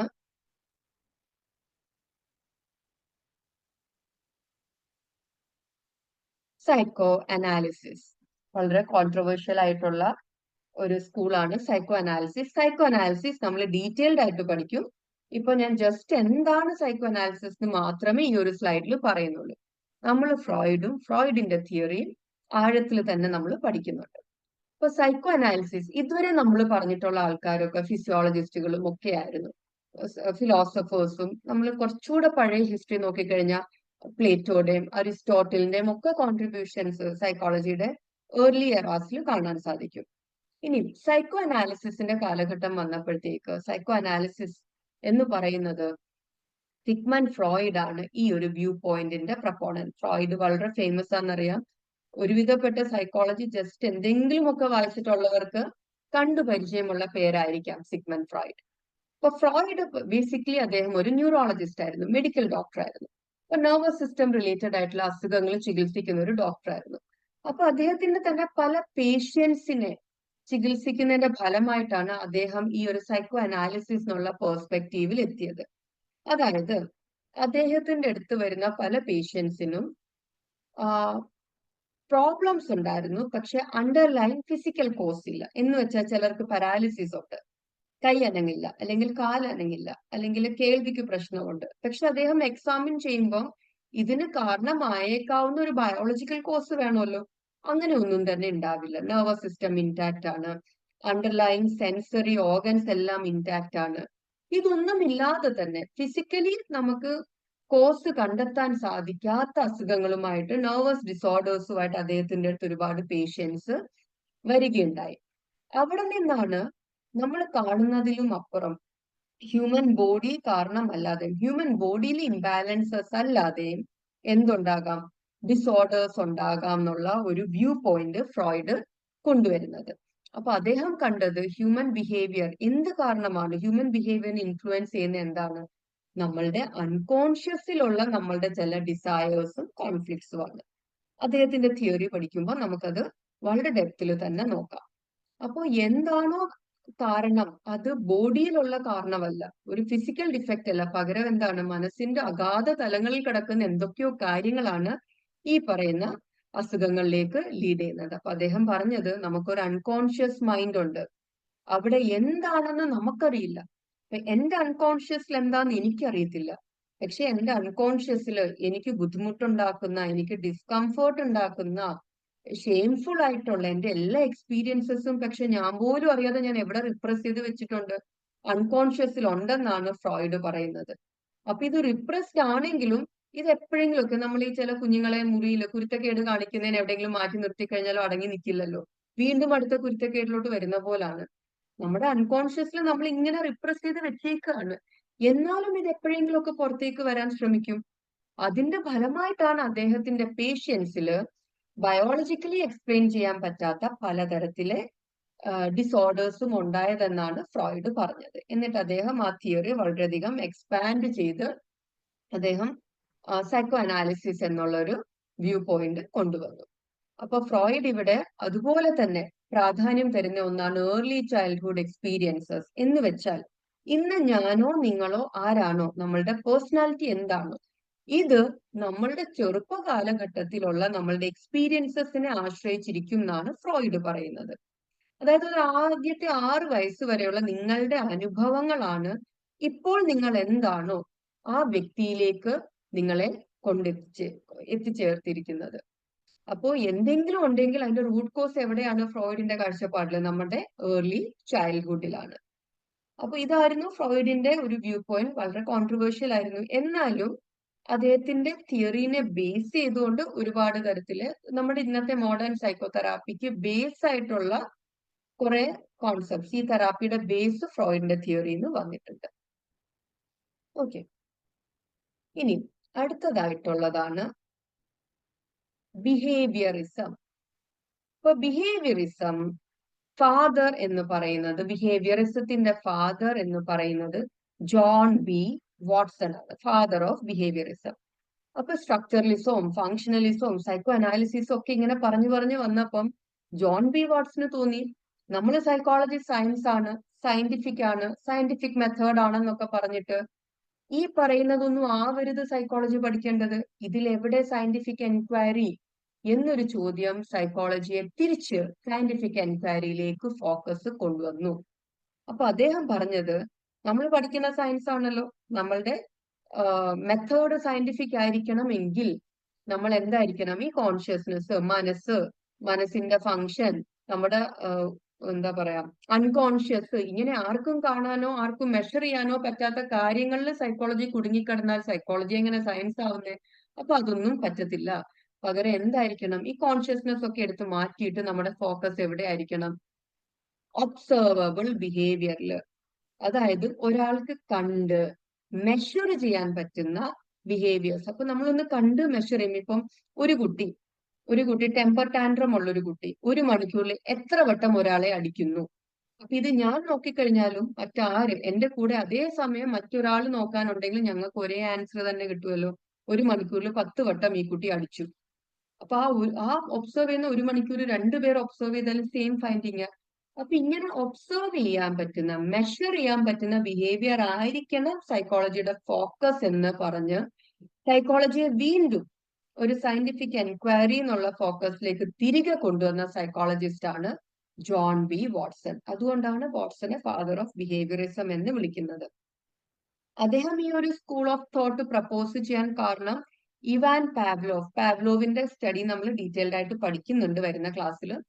ഇവാൻ പാവ്ലോവ് എന്ന് പറയുന്ന ഒരു റഷ്യൻ ഫിസിയോളജിസ്റ്റ് ഉണ്ട്, നോബൽ പ്രൈസ് ഒക്കെ കിട്ടിയ ആളാണ്. അദ്ദേഹത്തിന്റെ ഡോഗ്സിലുള്ള ഒരു എക്സ്പെരിമെന്റ് ആണ് വീണ്ടും ബിഹേവിയറിസത്തിലേക്കും ഒബ്സർവബിൾ ബിഹേവിയറിന്റെ ഒരു പ്രസക്തിയിലേക്കുമൊക്കെ വീണ്ടും സൈക്കോളജിയെ കൊണ്ടുചെന്നെത്തിച്ചത്. അപ്പൊ അദ്ദേഹത്തിന്റെ വർക്ക്സ് പാവ്ലോവ് വായിക്കുകയും വീണ്ടും അതിൽ നിന്നാണ് ബിഹേവിയറിസം എന്നൊരു school of thought Watson develop ചെയ്തെടുത്തത്. അപ്പൊ നമ്മൾ പാവ്ലോവിന്റെ തിയറി, കണ്ടീഷനിങ് എന്താണ്, ഈ പേരുകളൊന്നും കണ്ട് നിങ്ങൾ ഞെട്ടണ്ട, കണ്ടീഷനിങ് എന്താണെന്നൊക്കെ ബിഹേവിയറിസ്റ്റിക് പെർസ്പെക്റ്റീവ് എടുക്കുന്ന സമയത്ത് ഞാൻ ഡീറ്റെയിൽഡ് ആയിട്ട് തന്നെ പറഞ്ഞുതരും. അപ്പൊ ഇപ്പൊ ഇത്ര ഓർത്താൽ മതി. ഇതിപ്പോ ഞാൻ വളരെ ഇൻട്രൊഡക്ഷൻ, സ്കൂൾസ് ഓഫ് സൈക്കോളജി എല്ലാം ഒന്ന് ഇൻട്രൊഡ്യൂസ് ചെയ്ത് തരുകയാണ്. ഇതിൽ പലതും നമ്മൾ ഡീറ്റെയിൽഡ് ആയിട്ട് പിന്നീട് പഠിക്കും. ഇനി ഇതിന് ശേഷം നമ്മുടെ തേർഡ് ഫോഴ്സ് ഓഫ് സൈക്കോളജി എന്ന് പറയുന്ന സ്കൂൾ ഓഫ് തോട്ട് ആണ് ഹ്യൂമനിസം. ഹ്യൂമനിസം അറ്റ് പ്രസന്റ് ഇപ്പോൾ ഒരു മോഡേൺ പെർസ്പെക്റ്റീവിന്റെ പാർട്ടാണ് ഹ്യൂമനിസം എന്ന് പറയുന്നത്. അപ്പൊ ഹ്യൂമനിസം വന്നത് സൈക്കോ അനാലിസിസിനും ബിഹേവിയറിസത്തിനുമുള്ള ഒരു മറുപടി കണക്കെയാണ് ഹ്യൂമനിസം വന്നത്. അപ്പൊ നിങ്ങളൊന്ന് ആലോചിച്ച് നോക്കിക്കഴിഞ്ഞാൽ സൈക്കോ അനാലിസിസ് പറയുന്നത് എന്താണ്? ഒരു വ്യക്തിയുടെ വ്യക്തിത്വം നിർണ്ണയിക്കപ്പെടുന്നത് അയാളുടെ ചൈൽഡ്ഹുഡിലാണ്. അപ്പൊ ഞാൻ എന്താണോ അതെന്റെ കുട്ടിക്കാലത്ത് ട്രാപ്പായി കിടക്കുന്ന പോലാണ്, അല്ലെ? അപ്പൊ ഇപ്പോഴത്തെ എന്റെ ചിന്തകൾക്കോ എന്റെ തീരുമാനങ്ങൾക്കോ എന്റെ വ്യക്തിത്വത്തിന് ഒന്നും ഒരു പ്രാധാന്യമില്ല. എന്റെ ചൈൽഡ്ഹുഡ് എക്സ്പീരിയൻസസ് ആണ് എന്റെ പേഴ്സണാലിറ്റിയെ നിർണ്ണയിക്കുന്നത് എന്നാണ് സൈക്കോ അനാലിസിസ് പറയുന്നത്. ഇനിയും ബിഹേവിയറിസം പറയുന്നതാണെങ്കിലും ബിഹേവിയറിസം പറയുന്നത് എന്താ? എല്ലാ ബിഹേവിയറും ആളുകൾ എന്ത് ചെയ്യുന്നതാ? പഠിക്കുന്നതാണ്, ലേൺ ചെയ്യുന്നതാണ്. അല്ലെങ്കിൽ നമുക്ക് ആൾക്കാരെ പഠിപ്പിക്കാൻ പറ്റും. ഓക്കെ.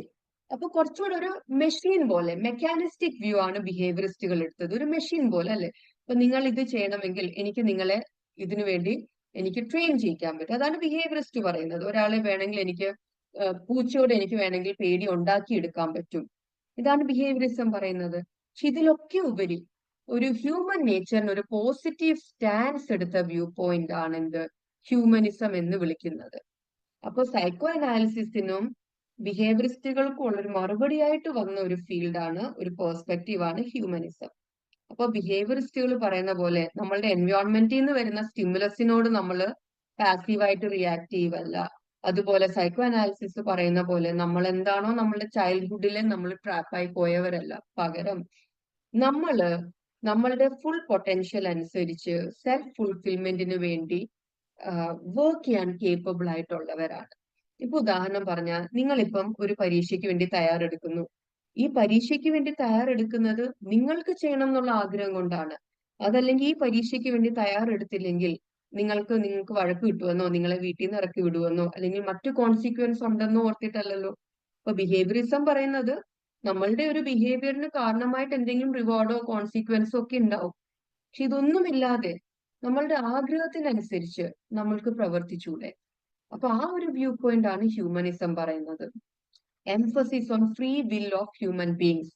ഞാൻ എന്താന്നുള്ളത് അല്ലെങ്കിൽ എനിക്ക് എന്റെ കപ്പാസിറ്റി അനുസരിച്ച് എത്താവുന്നിടത്തോളം എത്താൻ ഞാൻ ശ്രമിക്കും. ആ ഒരു free will and their natural striving to grow and excel. എനിക്ക് പറ്റാവുന്ന പോലെ ഞാൻ എക്സൽ ചെയ്യാൻ ശ്രമിക്കും. അപ്പൊ സൈക്കോ അനാലിസിസ് പറയുന്ന അനുസരിച്ചാണെങ്കിൽ ചൈൽഡ്ഹുഡ് ആണ് നമ്മളുടെ അഡൽട്ട് പേഴ്സണാലിറ്റി ഡിറ്റർമൈൻ ചെയ്യുന്നത്. പക്ഷെ അങ്ങനെയല്ലെന്നാണ് ഹ്യൂമനിസം പറയുന്നത്. മനുഷ്യന്റെ ഇന്നേറ്റ് ഗുഡ്നെസ്, ബേസിക്കലി നമ്മളൊക്കെ ഭയങ്കര പൊട്ടൻഷ്യലും കഴിവുള്ളവരാണ്. അതോടൊപ്പം ഇങ്ങനെ ബിഹേവ് ചെയ്യണം, ഏത് സമയത്ത് എന്ത് ചെയ്യണം, ഇങ്ങനത്തെ ഫ്രീ ചോയ്സും ഫ്രീ വില്ലും എടുക്കാൻ കപ്പാസിറ്റി ഉള്ളവരാണ് ഹ്യൂമൻ ബീങ്സ് എന്നാണ് ഹ്യൂമനിസം എന്നുള്ള പെർസ്പെക്റ്റീവ് പറയുന്നത്. അപ്പൊ ഇതിൽ വളരെ പ്രധാനിയായിട്ട് വരുന്ന രണ്ടു പേരാണ് കാൾ റോജേഴ്സും എബ്രഹാം മാസ്ലോ. ഇവരുടെ രണ്ടുപേരുടെ തിയറിയും നമ്മൾ മുന്നോട്ടുള്ള ക്ലാസ്സുകളിൽ നമ്മൾ പഠിക്കും. ഓക്കെ. അപ്പൊ ഇത്രയുമാണ് പ്രധാനമായിട്ടുള്ള സ്കൂൾസ് ഓഫ് സൈക്കോളജി. നിങ്ങൾക്ക് മനസ്സിലായി കാണുമെന്ന് വിശ്വസിക്കുന്നു. ഒന്ന് രണ്ട് വട്ടം നമ്മൾ സൈക്കോളജി ആസ് എ സബ്ജക്ട് ആദ്യം അറിയാൻ ശ്രമിക്കുമ്പോൾ നമ്മൾ ഒന്ന് രണ്ട് വട്ടം ഒന്ന് കേൾക്കേണ്ടി വരും. കേട്ട് കഴിഞ്ഞാൽ നിങ്ങൾക്ക് ഡെഫിനറ്റ്ലി ഗ്രാസ്പ് ചെയ്യാൻ പറ്റും. ഇനി സൈക്കോളജിയിൽ എന്താണ് സൈക്കോളജിയിൽ അഡ്രസ് ചെയ്യപ്പെടുന്ന ഇഷ്യൂസ് എന്നുള്ളത് ആണ് ഈ സ്ലൈഡിൽ കൊടുത്തേക്കുന്നത്. പ്രധാനമായിട്ടും 3 ഇഷ്യൂസ് ആണ്. നമ്മൾ സൈക്കോളജിയുടെ ഏതൊരു തിയറി പഠിച്ചാലും ഏതൊരു ബുക്ക് വായിച്ചാലും അതിലുടനീളം അഡ്രസ് ചെയ്യപ്പെടുന്ന ഒരു 3 ഇഷ്യൂസ് ആണുള്ളത്. ഒന്നാമത്തെ ഇഷ്യൂ ആണ് സ്റ്റെബിലിറ്റി വേഴ്സസ് ചേഞ്ച്. ഇതാണ് ഫസ്റ്റ് ഇഷ്യൂ. എന്ന് വെച്ചാൽ ഇപ്പൊ നമുക്കുള്ള ഒരു ബിഹേവിയർ, ഇത് നമ്മൾ എല്ലാ കാലവും ഇങ്ങനെ ആയിരിക്കുമോ അതോ നമ്മളിൽ മാറ്റം ഉണ്ടാവുമോ? ഇപ്പൊ നമ്മൾ നമ്മുടെ പേഴ്സണാലിറ്റി എന്ന് പറയുന്നു. ഈ പേഴ്സണാലിറ്റി എന്നും ഇങ്ങനെ ആയിരിക്കുമോ അതോ ഇതിന് മാറ്റം ഉണ്ടാകുമോ? മാറ്റം ഉണ്ടാവുമെങ്കിൽ എന്തുമാത്രം, എത്രത്തോളം മാറ്റം ഉണ്ടാകും? അത്തരം ഇഷ്യൂസ് അഡ്രസ് ചെയ്യാൻ വേണ്ടി സൈക്കോളജിയിലെ പല തിയറീസും ശ്രമിക്കാറുണ്ട്. അടുത്ത പ്രധാനപ്പെട്ട ഒരു ഇഷ്യൂ അല്ലെങ്കിൽ ഒരു controversy, nature versus nurture. Nature എന്ന് വെച്ചാൽ നമ്മുടെ ഹെറിഡിറ്റി, നേച്ചർ എന്ന് വെച്ചാൽ നമ്മുടെ എൻവയോൺമെന്റ്. ഇതൊരു വളരെ ലോങ് ആയിട്ട് നടക്കുന്ന ഡിബേറ്റ് ആണ്.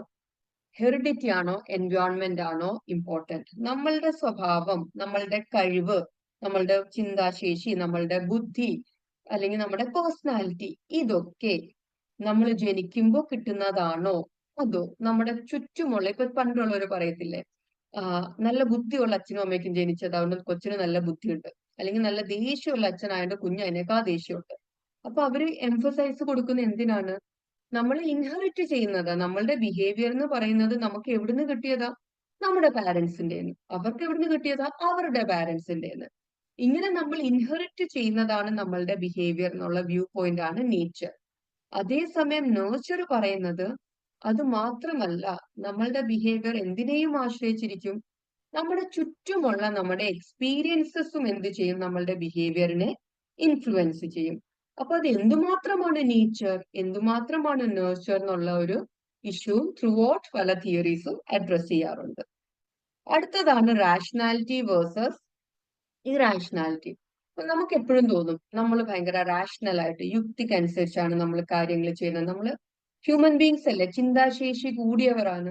അതുകൊണ്ട് തന്നെ നമ്മൾ എപ്പോഴും എന്തായിരിക്കും, നമ്മൾ റാഷണലി ആണ് ചിന്തിക്കുന്നത്, നമ്മൾ റാഷണലി ആണ് ഡിസിഷൻസ് എടുക്കുന്നത്, കൺക്ലൂഷൻസിൽ എത്തുന്നത്, യുക്തിപരമായി നമ്മൾ ചിന്തിക്കുന്നു എന്നാണ് നമ്മളുടെ ഒരു വിശ്വാസം.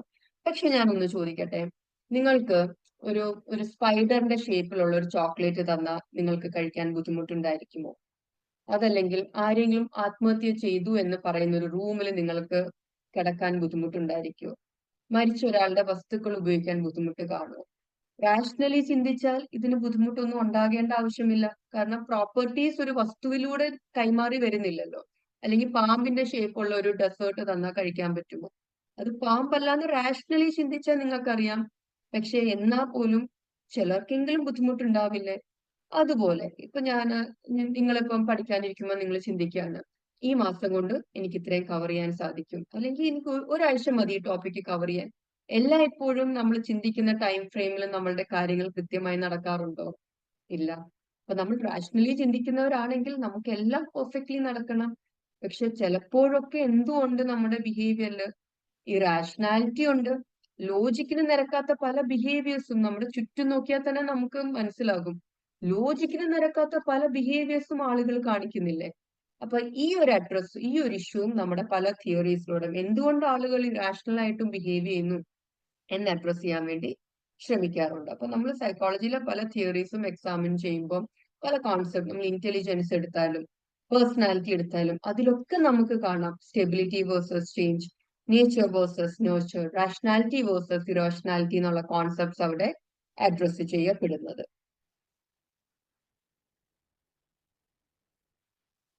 അപ്പൊ നമ്മൾ ഇതുവരെ പറഞ്ഞിട്ടുള്ള സൈക്കോളജിയുടെ പ്രധാന ഹിസ്റ്ററി നോക്കുന്നുടനെ എങ്ങനെയാണ് സൈക്കോളജി സ്ട്രക്ചറലിസത്തിൽ തുടങ്ങി ഇവോൾവ് ആയി വന്നേക്കുന്നത്. ഇനി മോഡേൺ ആയിട്ടുള്ള നമ്മളുടെ അറ്റ് പ്രസന്റ് ഉള്ള സൈക്കോളജി എന്നോട് സയന്റിഫിക് ഡിസിപ്ലിൻ എടുത്തു കഴിഞ്ഞാൽ അറ്റ് പ്രസന്റ് ഉള്ള പ്രധാനപ്പെട്ട പെർസ്പെക്റ്റീവ്സ് എന്താണ് സൈക്കോളജിയിൽ പഠിക്കേണ്ടത് എന്ന് പറയുന്ന പ്രധാനപ്പെട്ട കുറച്ച് പെർസ്പെക്റ്റീവ്സ് ഉണ്ട്. അതിൽ ഒന്നാണ് സൈക്കോ ഡൈനാമിക്. സൈക്കോ ഡൈനാമിക്കും സൈക്കോ അനാലിറ്റിക്കും കൂടെ കൺഫ്യൂസ്ഡ് ആകരുത്. സൈക്കോ അനാലിറ്റിക് ആണ് ഫ്രോയിഡിന്റെ ഒറിജിനൽ ഐഡിയ. അതിനെ ബേസ് ചെയ്തുകൊണ്ട് പിന്നീട് ഒരുപാട് തിയറീസ് വരികയും ചെയ്തു. അപ്പൊ ആ ഒരു തിയറി ബേസ് ചെയ്തിരിക്കുന്ന ഫ്രോയിഡിന്റെ തിയറിയാണ്. അപ്പൊ പിന്നീട് വന്ന തിയറീസിനെ സൈക്കോ ഡൈനാമിക് അപ്രോച്ചസ് എന്നാണ് പറയപ്പെടുന്നത്. അപ്പൊ ഫ്രോയിഡിന്റെ തിയറിയിലെ ചില കോൺസെപ്റ്റ്സ് റീറ്റെയിൻ ചെയ്ത് എന്നാൽ ഒരു മോഡേൺ വേൾഡിന് സ്യൂട്ട് ആവുന്ന രീതിയിൽ അതിനെ മോഡിഫൈ ചെയ്ത് എടുത്തിട്ടുള്ള അപ്രോച്ചാണ് സൈക്കോ ഡൈനാമിക്. ഇപ്പൊ ഉദാഹരണം പറഞ്ഞാൽ ഈ റോൾ ഓഫ് അൺകോൺഷ്യസ് അല്ലെങ്കിൽ നമ്മുടെ ഏർലി ചൈൽഡ്ഹുഡ് എക്സ്പീരിയൻസസ് ഒക്കെ ബിഹേവിയറിനെ ഇൻഫ്ലുവൻസ് ചെയ്യും എന്നുള്ളത് ടു ആൻ എക്സ്റ്റെന്റ് ശരി തന്നെയാണ് അല്ലെ. നമ്മളുടെ ബാല്യം, നമ്മൾക്ക് ഏർലി ആയിട്ടുള്ള നമ്മളുടെ എക്സ്പീരിയൻസസ് അതൊക്കെ നമ്മുടെ പേഴ്സണാലിറ്റിയെ ബാധിക്കുന്ന ഒന്നാണ്. പക്ഷെ ഫ്രോയിഡ് കൊടുത്ത പോലെ എല്ലാത്തിനും ഒരു പ്ലഷർ, സെക്ഷുവൽ എംഫസിസ് ഒക്കെ മോഡേൺ തിയറീസ് കൊടുക്കുന്നില്ല. അപ്പൊ ഫ്രോയിഡിന്റെ തിയറിയെ ബേസ് ചെയ്തുകൊണ്ട് തന്നെയാണ്, പക്ഷെ ഉള്ള ഒരു മോഡേൺ പെർസ്പെക്റ്റീവ് ആണ് psychodynamic. Then behavioural perspective. വാട്സന്റെ വർക്കിലാണ് ബിഹേവിയറിസം തുടങ്ങിയെങ്കിലും കുറച്ചുകൂടെ പിന്നീട് behaviourism as a discipline lead ചെയ്തത് ബി എഫ് സ്കിന്നർ ആണ്. സ്കിന്നറിന്റെ വർക്കും തിയറിയും നമ്മൾ ഡീറ്റെയിൽഡ് ആയിട്ട് പഠിക്കും. അപ്പൊ എങ്ങനെയാണ് ബിഹേവിയർ ലേൺ ചെയ്യുന്നത്, നമുക്ക് എങ്ങനെ ബിഹേവിയറിനെ മോൾഡ് ചെയ്യാം, ബിഹേവിയറിനെ എങ്ങനെ മോഡിഫൈ ചെയ്യാം, അതൊക്കെ സ്കിന്നറുടെ വർക്കിലൂടെ നമ്മൾ പഠിക്കുന്നുണ്ട്. പിന്നെ ഹ്യൂമനിസം ഞാൻ പറഞ്ഞിരുന്നു. Humanism third force in psychology എന്നാണ് പറയപ്പെടുന്നത്. സൈക്കോ അനാലിസിസിനും ബിഹേവിയറിസത്തിനുമുള്ള ഒരു മറുപടിയായിട്ട് വന്ന സ്ട്രീമാണ് ഹ്യൂമനിസം. ഇപ്പോൾ ഒരു വ്യക്തിയുടെ പൊട്ടൻഷ്യൽ, തീരുമാനമെടുക്കാനുള്ള ഫ്രീ വിൽ, അവരുടെ കപ്പാസിറ്റിക്ക് അനുസരിച്ചുള്ള അവർക്ക് പോസിബിൾ ആയിട്ടുള്ളതിന്റെ മാക്സിമത്തിൽ എത്താനുള്ള ശ്രമം, അങ്ങനെ ഹ്യൂമൻ നേച്ചറിന്, ഹ്യൂമൻ പൊട്ടൻഷ്യലിന്, മനുഷ്യന് വാല്യൂ കൊടുത്തുകൊണ്ടുള്ള ഒരു വ്യൂ പോയിന്റ് ആണ് ഹ്യൂമനിസം. പിന്നീട് നമുക്ക് കോഗ്നിറ്റീവ് പെർസ്പെക്റ്റീവ് ഉണ്ട്. കോഗ്നിറ്റീവ് പെർസ്പെക്റ്റീവിന്റെ റൂട്ട് എന്ന് പറയുന്നത് ജസ്റ്റാൾട്ട് ആണ്. നമ്മൾ എങ്ങനെ മെമ്മറൈസ് ചെയ്യുന്നു, നമ്മൾ എങ്ങനെ ചിന്തിക്കുന്നു, നമ്മൾ എങ്ങനെ കാണുന്നു സെൻസേഷൻ ആണ്, കാണുന്നതിനെ നമ്മൾ എങ്ങനെ അപഗ്രഥിക്കുന്നു, എങ്ങനെ പ്രോബ്ലം സോൾവ് ചെയ്യുന്നു, നമ്മൾ എങ്ങനെ പഠിക്കുന്നു കാര്യങ്ങൾ, ഇതൊക്കെ അഡ്രസ് ചെയ്യുന്നത് കോഗ്നിറ്റീവ് പെർസ്പെക്റ്റീവ് ആണ്. പിന്നീട് സോഷ്യോ കൾച്ചറൽ ഉണ്ട്. അപ്പൊ നമ്മളുടെ ബിഹേവിയർ എന്ന് പറയുന്നത് നമ്മളുടെ ചുറ്റുമുള്ള ആളുകളെയും കൂടെ ഡിപ്പെൻഡ് ചെയ്തിരിക്കും. ഇപ്പം എന്റെ സ്വഭാവം എന്റെ പേഴ്സണൽ ആയിട്ടുള്ള എന്റെ ട്രേറ്റ്സും എന്റെ പേഴ്സണാലിറ്റിയും ആശ്രയിച്ചാണെങ്കിലും എനിക്ക് ചുറ്റുമുള്ള ആൾക്കാരുടെ ഒരു ഇൻഫ്ലുവൻസ് എന്റെ ബിഹേവിയറിൽ വരും, അല്ലെ? ഇനി നമ്മൾ കുറച്ചുകൂടെ വലിയ പെർസ്പെക്റ്റീവിൽ നോക്കിക്കഴിഞ്ഞാല് നമ്മൾ ആയിരിക്കുന്ന കൾച്ചർ, ആ കൾച്ചറിന്റെ നോംസ്, ആ കൾച്ചറിന്റെ ബിലീഫ്സ്, വാല്യൂസ്, അതും നമ്മളുടെ ബിഹേവിയറിനെ ഇൻഫ്ലുവൻസ് ചെയ്യും, അല്ലെ? ഇപ്പൊ നമ്മൾ ഒരാളെ കണ്ടു കഴിഞ്ഞാൽ, നമ്മളെക്കാൾ പ്രായത്തിൽ മുതിർന്ന ഒരാളെ കണ്ടാൽ നമ്മൾ എഴുന്നേറ്റ് നിൽക്കും. ആ ബിഹേവിയർ നമ്മുടെ കൾച്ചറിലാണ്. നമ്മൾ ചിലപ്പോൾ ആദ്യമായിട്ട് കാണുന്ന ഒരാളെ ഗ്രീറ്റ് ചെയ്യുന്നത് നമ്മൾ പോയി ഹഗ് ചെയ്തിട്ടാവില്ല. പക്ഷെ ഒരു വെസ്റ്റേൺ കൾച്ചർ എടുത്ത് അവർ ഹഗ് ചെയ്തിട്ടായിരിക്കും ഗ്രീറ്റ് ചെയ്യുന്നത്. അപ്പൊ നമ്മുടെ ബിഹേവിയർ നമ്മുടെ കൾച്ചറിനെയും ആശ്രയിച്ചിരിക്കും. അതുപോലെ തന്നെ മറ്റുള്ളവരുടെ പ്രസൻസ് നമ്മുടെ ബിഹേവിയറിനെ ഇൻഫ്ലുവൻസ് ചെയ്യും. ആ ഒരു പെർസ്പെക്റ്റീവ് ആണ് സോഷ്യോ കൾച്ചറൽ. പിന്നെ നമുക്ക് ബയോ സൈക്കോളജിക്കൽ പെർസ്പെക്റ്റീവ് ഉണ്ട്. അതായത് നമ്മുടെ ബിഹേവിയറിനെ സ്വാധീനിക്കുന്ന നമ്മുടെ ബയോളജിക്കൽ ആയിട്ടുള്ള ഫാക്ടേഴ്സ്, ഹോർമോൺസ് നമ്മുടെ ബിഹേവിയറിനെ സാധിക്കും. നമ്മുടെ ബ്രെയിനിൽ നടക്കുന്ന കെമിക്കൽ ചേഞ്ചസ്, ന്യൂറോ ട്രാൻസ്മിറ്റേഴ്സ്, ഇതൊക്കെ നമ്മുടെ ബിഹേവിയറിനെ ബാധിക്കും. അപ്പൊ നമ്മൾ ചിലർ പറയാറില്ലേ, ഹോർമോണൽ വേരിയേഷൻസ് വരുമ്പോൾ, ഡിഫറൻസസ് വരുമ്പോൾ ബിഹേവിയറിൽ വ്യത്യാസം വരാറുണ്ട് ആൾക്കാർക്ക്. പെട്ടെന്ന് ദേഷ്യം വരിക, പെട്ടെന്ന് മൂഡിയാകുക, ഡിപ്രസ്ഡ് ആകുക. നമ്മുടെ ബ്രെയിനിലും ബോഡിയിലും നടക്കുന്ന ചേഞ്ചസ് ബിഹേവിയറിനെ ഇൻഫ്ലുവൻസ് ചെയ്യും. ദെൻ ഒരു എവല്യൂഷണറി പെർസ്പെക്റ്റീവും ഉണ്ട്. അതായത് ചില ബിഹേവിയേഴ്സ് നമ്മൾ പഠിക്കണ്ട, നമ്മൾ ജന്മനാ തന്നെ നമുക്കുള്ള ചില ബിഹേവിയേഴ്സ് ഉണ്ട്, അല്ലെ? ഇപ്പൊ കള്ളം പറയുക, ഒരാവശ്യമില്ലെങ്കിലും എപ്പോഴെങ്കിലും ഒക്കെ ലൈഫിൽ നമുക്കൊരു ബെനിഫിറ്റ് ഇല്ലെങ്കിൽ പോലും നമുക്കൊരു ചെറിയ കള്ളം പറയാനുള്ള ടെൻഡൻസി ഉണ്ടാകും, അല്ലെ? ബേസിക്കലി പ്രത്യേകിച്ച് വലിയ നമുക്ക് മറ്റൊരാളെ ദ്രോഹിക്കാൻ വേണ്ടിയിട്ടുള്ള കള്ളങ്ങളല്ല ഞാൻ ഉദ്ദേശിക്കുന്നത്. പ്രത്യേകിച്ച് നമുക്കും ഒരു ബെനിഫിറ്റ് ഇല്ല, ആർക്കും ഇല്ലെങ്കിൽ പോലും കള്ളം പറയാനുള്ള ടെൻഡൻസി, അതല്ലെങ്കിൽ അട്രാക്റ്റീവ് ആയിട്ടുള്ള ആൾക്കാരോട് കാണുമ്പോൾ നമുക്ക് തോന്നുന്ന ഒരു താല്പര്യം, ഭയം. അപ്പൊ ഇങ്ങനെ കോമൺ ആയിട്ട് നമ്മൾ പഠിക്കാതെ തന്നെ കാണുന്ന ചില ബിഹേവിയേഴ്സ് നമ്മൾ ആദ്യമായിട്ട് എക്സ്പീരിയൻസ് ചെയ്യുന്നതിന് മുന്നേ തന്നെ ഇൻഹറന്റ് ആയിട്ട്, നമ്മളൊരു ന്യൂ ബോൺ ബേബിനെ എടുത്താലും കാണാം, അട്രാക്റ്റീവ് ആയിട്ടുള്ള ഫേസസ് കാണുമ്പോൾ അവർ കുറച്ചുകൂടെ പ്രിഫറൻസ് കാണിക്കാറുണ്ട്. അപ്പൊ ഇതൊക്കെ സജസ്റ്റ് ചെയ്യുന്നത് എവല്യൂഷണറി വൈസും നമുക്ക് കാലഘട്ടങ്ങളായിട്ട് നമുക്ക് വന്നു ചേർന്ന ചില ബേസിക് സ്വഭാവം മനുഷ്യന് മൊത്തത്തിലുണ്ട്, ഹ്യൂമൻ റേസിന് മൊത്തത്തിലുണ്ട്. ഇതിനെയാണ് എവല്യൂഷണറി പെർസ്പെക്റ്റീവ് എന്ന് വിളിക്കുന്നത്. അപ്പൊ ഈ ഡിഫറെന്റ് പെർസ്പെക്റ്റീവ്സ് പഠിക്കുമ്പോൾ നിങ്ങൾ ഓർക്കേണ്ട ഒരു കാര്യം, നമുക്കൊരിക്കലും ഒരു മനുഷ്യന്റെ ബിഹേവിയറിനെ, എല്ലാ ബിഹേവിയറിനെയും എക്സ്പ്ലെയിൻ ചെയ്യാൻ ഒരു ഒറ്റ പെർസ്പെക്റ്റീവ് കൊണ്ട് കഴിയില്ല. നമുക്ക് പല പെർസ്പെക്റ്റീവ്സിന്റെ ഹെൽപ്പ് വേണ്ടി വരും. ഒരു ഹ്യൂമൻ ബിഹേവിയറിനെ മൊത്തത്തിൽ എക്സ്പ്ലെയിൻ ചെയ്യാൻ വേണ്ടിയിട്ട് പലതരത്തിലെ പെർസ്പെക്റ്റീവ്സിന്റെ ഒരു ആവശ്യം നമുക്ക് വേണ്ടി വരും. ഓക്കെ, ഇത്രയും നിങ്ങൾക്ക് മനസ്സിലാവുന്നു എന്ന് വിശ്വസിച്ച് മുന്നോട്ട് പോവാണ്. ഞാൻ കുറച്ച് ക്വസ്റ്റ്യൻസ് ജസ്റ്റ് ഈ ഇത്രയും കഴിഞ്ഞ പോർഷനിൽ നിന്ന് നിങ്ങൾക്കൊന്ന് ഫെമിലറൈസ് ആകാൻ വേണ്ടി, എങ്ങനെയൊക്കെ ക്വസ്റ്റ്യൻസ് വരാം എന്നുള്ള നിങ്ങൾക്കൊരു ഫെമിലറൈസേഷന് വേണ്ടിയിട്ട് ഇൻക്ലൂഡ് ചെയ്ത ക്വസ്റ്റ്യൻ ആണ്. ഒന്നാമത്തെ question, which among the following, ഇത് ഞാനായിട്ട് ഇട്ട ക്വസ്റ്റ്യൻ ആട്ടോ, എങ്ങൊന്നും എടുത്ത ക്വസ്റ്റ്യൻ അല്ല ഇത്. Which among the following statements is true regarding the school of structuralism? ഒന്നാമത്തെ statement, structuralism was established at Cornell university by Edward B Titchener. The main method used by structuralists is introspection. ഇനി ഒരു question എടുക്കാൻ കാര്യം, ഇതില് നമ്മൾ normally ഇപ്പൊ നിങ്ങളിപ്പം NCERT വെച്ച് മാത്രം നിങ്ങൾ പഠിക്കുകയാണെങ്കിൽ നമ്മൾ സ്ട്രക്ചറലിസം വിൽഹം വൂണ്ട് എന്നായിരിക്കും പഠിച്ചു വെക്കുക. വൂണ്ട് ആണ് ഫാദർ ഓഫ് എക്സ്പെരിമെന്റൽ സൈക്കോളജിയും സ്ട്രക്ചറലിസം എന്ന പെർസ്പെക്റ്റീവിന് സ്കൂൾ ഓഫ് തോട്ടിന്റെ ഫൗണ്ടേഷൻ എന്ന് പറയുന്നത് വൂണ്ടിന്റെ ഐഡിയ ആണ്. അപ്പൊ നമ്മളൊരു basic level of text book മാത്രം വായിക്കുകയാണെങ്കിൽ നമ്മൾ സ്ട്രക്ചറലിസം വിൽഹം വൂണ്ട് ഒരു മെജോറിറ്റി ഓഫ് ആൾക്കാരും അങ്ങനെ തന്നെയാണ് പഠിക്കുന്നത്. അപ്പൊ നിങ്ങൾ എന്ത് ചെയ്യും, ഈ ക്വസ്റ്റ്യൻ കാണുമ്പോൾ എഡ്വേർഡ് ബി ടിഷ്ണർ എന്ന് കാണുമ്പോൾ തന്നെ നമ്മൾ പഠിക്കുന്നതാണ് സ്ട്രക്ചറലിസം വിൽഹം വൂണ്ട്. ഒരുപക്ഷെ നിങ്ങൾ നേരത്തെ പഠിച്ചിട്ടുണ്ടായിരിക്കും. അപ്പൊ നമ്മൾ എന്ത് ചെയ്യും, ഇത് റോങ് ആണ്, ടിഷ്ണർ എന്ന് കാണുമ്പോഴേ നമ്മൾ റോങ് ആണെന്ന് എഴുതി വെക്കും. ഇത് നമുക്ക് ശരിയാണെന്നറിയാം. സ്ട്രക്ചറലിസ്റ്റുകൾ യൂസ് ചെയ്യുന്ന മെത്തേഡ് ഏതാണ്? ഇൻട്രോസ്പെക്ഷൻ. ഇതിൽ ഡൗട്ട് ഒന്നുമില്ല. അപ്പൊ നമ്മൾ എന്ത് ചെയ്യും, ഇത് റോങ് ആണെന്ന് എഴുതി വെക്കും. അപ്പൊ ശരിക്കും ഞാൻ പറഞ്ഞിരുന്നു, സ്ട്രക്ചറലിസം എന്ന പേര് കൊണ്ടുവന്നതും അതിനെ എസ്റ്റാബ്ലിഷ് ചെയ്തെടുത്തതും ടിഷ്ണർ ആണ്. ഐഡിയ ആരുടെ ആയിരുന്നു? വൂണ്ടിന്റെ ആയിരുന്നു. ഇൻട്രോസ്പെക്ഷൻ ഉള്ള മെത്തേഡും കൊണ്ടുവന്നത് ആരായിരുന്നു? വിൽഹം വൂണ്ട് തന്നെ ആയിരുന്നു. ഇതിന്റെ ആൻസർ എന്താണ്? രണ്ട് സ്റ്റേറ്റ്മെന്റ്സും എന്താണ്? കറക്റ്റ് ആണ്. ഇനിയും അടുത്ത ക്വസ്റ്റ്യൻ. ഇത് നിങ്ങളുടെ തന്നെ എനിക്കൊന്ന് 2019 പേപ്പറിൽ മറ്റോ ഉണ്ടായിരുന്ന ചോദ്യമാണിത്. അത് തന്നെയാണ് ഞാനിവിടെ കോട്ട് ചെയ്തേക്കുന്നത്.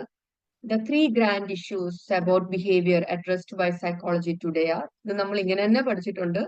ഏതൊക്കെയാണ്? Stability versus change, nature versus nature, rationality versus irrationality. Option B is the correct answer. ഇതൊരു ഡയറക്റ്റ് ക്വസ്റ്റ്യൻ തന്നെ ആയിരുന്നു. ഇനിയും അടുത്തത്. The three early schools suggested respectively that psychology should study the structure of consciousness, the function of consciousness or observable behavior. ഏതൊക്കെ schools ആണ് എന്ന് ചോദിച്ചത്. Structure of consciousness ആണ് പഠിക്കേണ്ടതെന്ന് പറഞ്ഞ സ്കൂൾ ഏതാണ്? സ്ട്രക്ചറലിസം. ഫങ്ഷൻ ഓഫ് കോൺഷ്യസ്നസ് ആയിരിക്കണം നമ്മൾ പഠിക്കേണ്ടത് എന്ന് പറഞ്ഞ സ്കൂൾ ഏതാണ്? ഫങ്ഷണലിസം. ആൻഡ് കോൺഷ്യസ്നെസ്സേ അല്ല, പകരം നമ്മൾ എന്താ പഠിക്കേണ്ടത്? ഒബ്സർവ് ചെയ്യാൻ പറ്റുന്ന ബിഹേവിയർ ആയിരിക്കണം പഠിക്കേണ്ടത് എന്ന് പറഞ്ഞ സ്കൂൾ ഏതാണ്? ബിഹേവിയറിസം. അപ്പോൾ ഇതിന്റെ ആൻസർ ഏതാണ്? Structuralism, functionalism, behaviourism. അപ്പൊ ഇവിടെ സ്ട്രക്ചറലിസം, ബിഹേവിയറിസം, ഫങ്ഷണലിസം ഉണ്ട്, പക്ഷെ ഓർഡർ മാറ്റിയാണ് തന്നേക്കുന്നത്. അപ്പൊ ആൻസർ ഏതാണ്? Structuralism, functionalism, behaviourism. ഇത്രയും നിങ്ങൾക്ക് മനസ്സിലായെന്ന് വിശ്വസിക്കുന്നു. ഇനി നിങ്ങളുടെ സിലബസ് ശരിക്കും ആ ഫസ്റ്റ് ടോപ്പിക് എന്ന് പറഞ്ഞ് സ്റ്റാർട്ടിങ് തന്നേക്കുന്നത് സൈക്കോ അനാലിറ്റിക് അപ്രോച്ച് ആണ്. അപ്പൊ ഇതുവരെ പറഞ്ഞത് ഒരു ഇൻട്രൊഡക്ഷൻ ആയിട്ട് നിങ്ങൾ കാണുക, സൈക്കോളജിയിലേക്കുള്ള നിങ്ങളുടെ ഒരു ഇൻട്രൊഡക്ഷൻ ആയിട്ട് നിങ്ങൾ കാണുക. അപ്പൊ ഇനിയും വരുന്നത് വളരെ പ്രധാനപ്പെട്ട ഇമ്പോർട്ടന്റ് ആയിട്ടുള്ള ഒരു കോൺസെപ്റ്റ് ആണ് psychoanalytic perspective.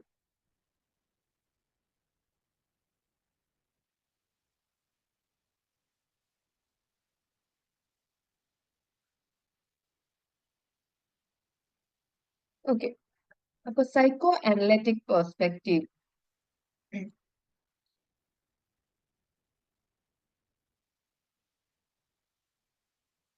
Psychoanalytic പെർസ്പെക്റ്റീവിന്റെ ഞാനൊരു ചെറിയ ഇൻട്രൊഡക്ഷൻ പറയാം. നമ്മൾ ആ തിയറി പഠിക്കുമ്പോൾ അതിന്റെ ഒരു ബാക്ക്ഗ്രൗണ്ട്, ഫ്രോയിഡും അദ്ദേഹത്തിന്റെ ഒരു ബാക്ക്ഗ്രൗണ്ടും അറിഞ്ഞിരിക്കുന്നത് നമുക്ക് ആ തിയറി അദ്ദേഹം പറഞ്ഞ കാഴ്ചപ്പാടില് മനസ്സിലാക്കാൻ കുറച്ചുകൂടെ എളുപ്പമായിരിക്കും.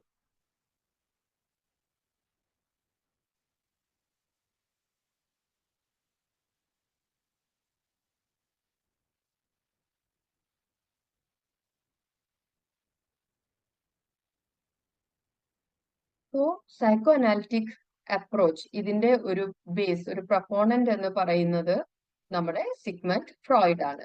ഈ ഒരു സൈക്കോഡൈനാമിക്, പിന്നീട് വന്ന സൈക്കോഡൈനാമിക് അപ്രോച്ചസിനും ഒക്കെ ഒരു ഫൗണ്ടേഷൻ കൊടുത്തത് ആരാണ്? നമ്മുടെ സിഗ്മണ്ട് ഫ്രോയിഡ് ആണ്. അപ്പൊ ഫ്രോയിഡ് ഡോക്ടറാണ്. He was A neurologist. അദ്ദേഹം മെഡിക്കൽ പ്രാക്ടീസിലേക്ക് വന്ന് ആ ഒരു മെഡിക്കൽ കരിയർ ആണ് അദ്ദേഹത്തിനെ ഇത്രയും ഈ ഒരു മൂവ്മെന്റിന് വേണ്ടിയിട്ട് സൈക്കോ അനാലിസിസ് എന്നൊരു ഫീൽഡ്, ഒരു പെർസ്പെക്റ്റീവ് കൊണ്ടുവരാൻ വേണ്ടിയിട്ട് കാരണമായത് അദ്ദേഹത്തിന്റെ ഈ ഒരു മൂവ്മെന്റ് ആണ്. ഓക്കെ, അപ്പോ ഫ്രോയിഡ്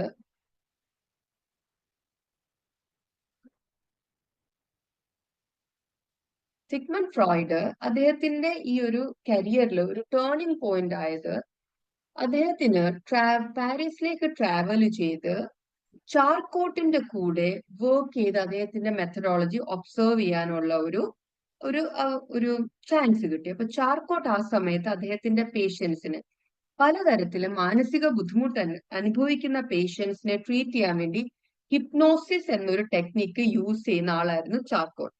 അപ്പോൾ Freud was really fascinated by his idea of using hypnosis. അപ്പൊ ഫ്രോയിഡ് ഈ ചാർക്കോട്ട് ഹിപ്നോസിസ് യൂസ് ചെയ്ത് പലതരത്തിലും അസുഖമുള്ളവരെ ചികിത്സിക്കുന്നത് വളരെ അതിശയത്തോടു കൂടി നോക്കിക്കണ്ട ആളാണ് സിഗ്മണ്ട് ഫ്രോയിഡ്.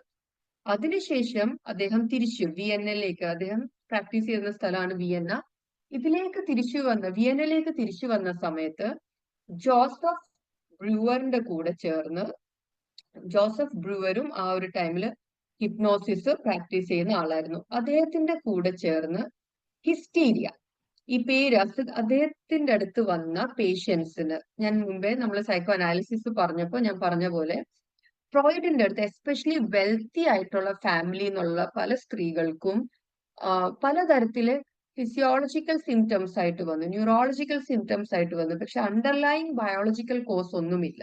ആ ഒരു അവസ്ഥയ്ക്ക് അവർ വിളിച്ച പേര് ഹിസ്റ്റീരിയ എന്നായിരുന്നു. ഇന്നത്തെ കാലഘട്ടത്തിൽ അവർ നൽകിയ പേര് ഹിസ്റ്റീരിയ എന്നായിരുന്നു. അപ്പൊ ഹിസ്റ്റീരിയ ട്രീറ്റ് ചെയ്യാൻ വേണ്ടിയിട്ട് ജോസഫ് ബ്രൂവർ, അദ്ദേഹം ഹിപ്നോസിസ് യൂസ് ചെയ്യുന്ന ആളായിരുന്നു. ജോസഫ് ബ്രൂവറിന്റെ കൂടെ ഫ്രോയിഡ് വർക്ക് ചെയ്യുന്നുണ്ടായിരുന്നു ഹിസ്റ്റീരിയ ട്രീറ്റ് ചെയ്യാനായിട്ട്. അപ്പൊ ഹിസ്റ്റീരിയയുടെ പ്രത്യേകത എന്താണ്? ഇപ്പം ബ്ലൈൻഡ്നെസ് ആയിട്ട് വരുന്നു, ഡെഫ്നെസ് ആയിട്ട് വരുന്നു, പാരാലിസിസ് ആയിട്ട് വരുന്നു. പക്ഷെ ഇവർക്ക് എന്തുണ്ടായിരുന്നില്ല? അണ്ടർലൈങ് ആയിട്ടുള്ള ഫിസിയോളജിക്കൽ ആയിട്ടുള്ള ഒരു ഡിഫക്റ്റ് പോലും ഇല്ല. ഓക്കെ, അപ്പൊ അത്തരം അവസ്ഥയാണ് ഹിസ്റ്റീരിയ എന്ന് വിളിച്ചത്. അപ്പൊ ഹിസ്റ്റീരിയയുടെ ട്രീറ്റ്മെന്റിന് വേണ്ടിയിട്ട് ഫ്രോയിഡ് ബ്രൂവറിന്റെ കൂടെ ചേർന്ന് ഹിപ്നോസിസ് പ്രാക്ടീസ് ചെയ്യുന്നുണ്ടായിരുന്നു. ഈ എക്സ്പീരിയൻസസിൽ നിന്നാണ് ഈ ഒരു അദ്ദേഹത്തിന്റെ ക്ലിനിക്കൽ പ്രാക്ടീസ്. അപ്പൊ ഫ്രോയിഡിന്റെ അടുത്ത് വന്ന അദ്ദേഹത്തിന്റെ പേഷ്യൻസിൽ നിന്നുള്ള കേസ് സ്റ്റഡി, അവരെ കുറിച്ച് ആഴത്തിൽ പഠിച്ച് അവരുടെ എക്സ്പീരിയൻസസിൽ നിന്ന് ഫ്രോയിഡ് ഗെയിൻ ചെയ്ത ഇൻസൈറ്റിൽ നിന്നാണ് അദ്ദേഹം ഹ്യൂമൻ പേഴ്സണാലിറ്റിയുടെ മെന്റൽ ഇൽനെസിന്റെ ഒരു എക്സ്റ്റെൻസീവ് തിയറി ഫ്രോയിഡ് ഡെവലപ്പ് ചെയ്തെടുത്തത്. അപ്പൊ ഫ്രോയിഡിന്റെ തിയറിയുടെ ഒരു പോരായ്മയും അത് തന്നെയാണ്. അദ്ദേഹത്തിന്റെ അടുത്ത് വന്ന പേഷ്യൻസിനെ സ്റ്റഡി ചെയ്താണ് ഫ്രോയിഡ് അദ്ദേഹത്തിന്റെ തിയറി ഡെവലപ്പ് ചെയ്തെടുത്തത്. അപ്പൊ ഫ്രോയിഡിന്റെ തിയറി നോക്കുമ്പോൾ പ്രധാനമായിട്ടും 4 ടോപ്പിക്സ് ആണ് ഫ്രോയിഡിന്റെ തിയറിയിൽ ഏറ്റവും സെൻട്രൽ ആയിട്ടുള്ളത്. ഒന്നാമത്തെ ലെവൽസ് ഓഫ് കോൺഷ്യസ്നെസ്, രണ്ടാമത്തെ സ്ട്രക്ചർ ഓഫ് പേഴ്സണാലിറ്റി, മൂന്നാമത്തെ anxiety and ego defence mechanism, നാലാമത്തെ സൈക്കോസെക്ഷൽ സ്റ്റേജസ് ഓഫ് ഡെവലപ്മെന്റ്.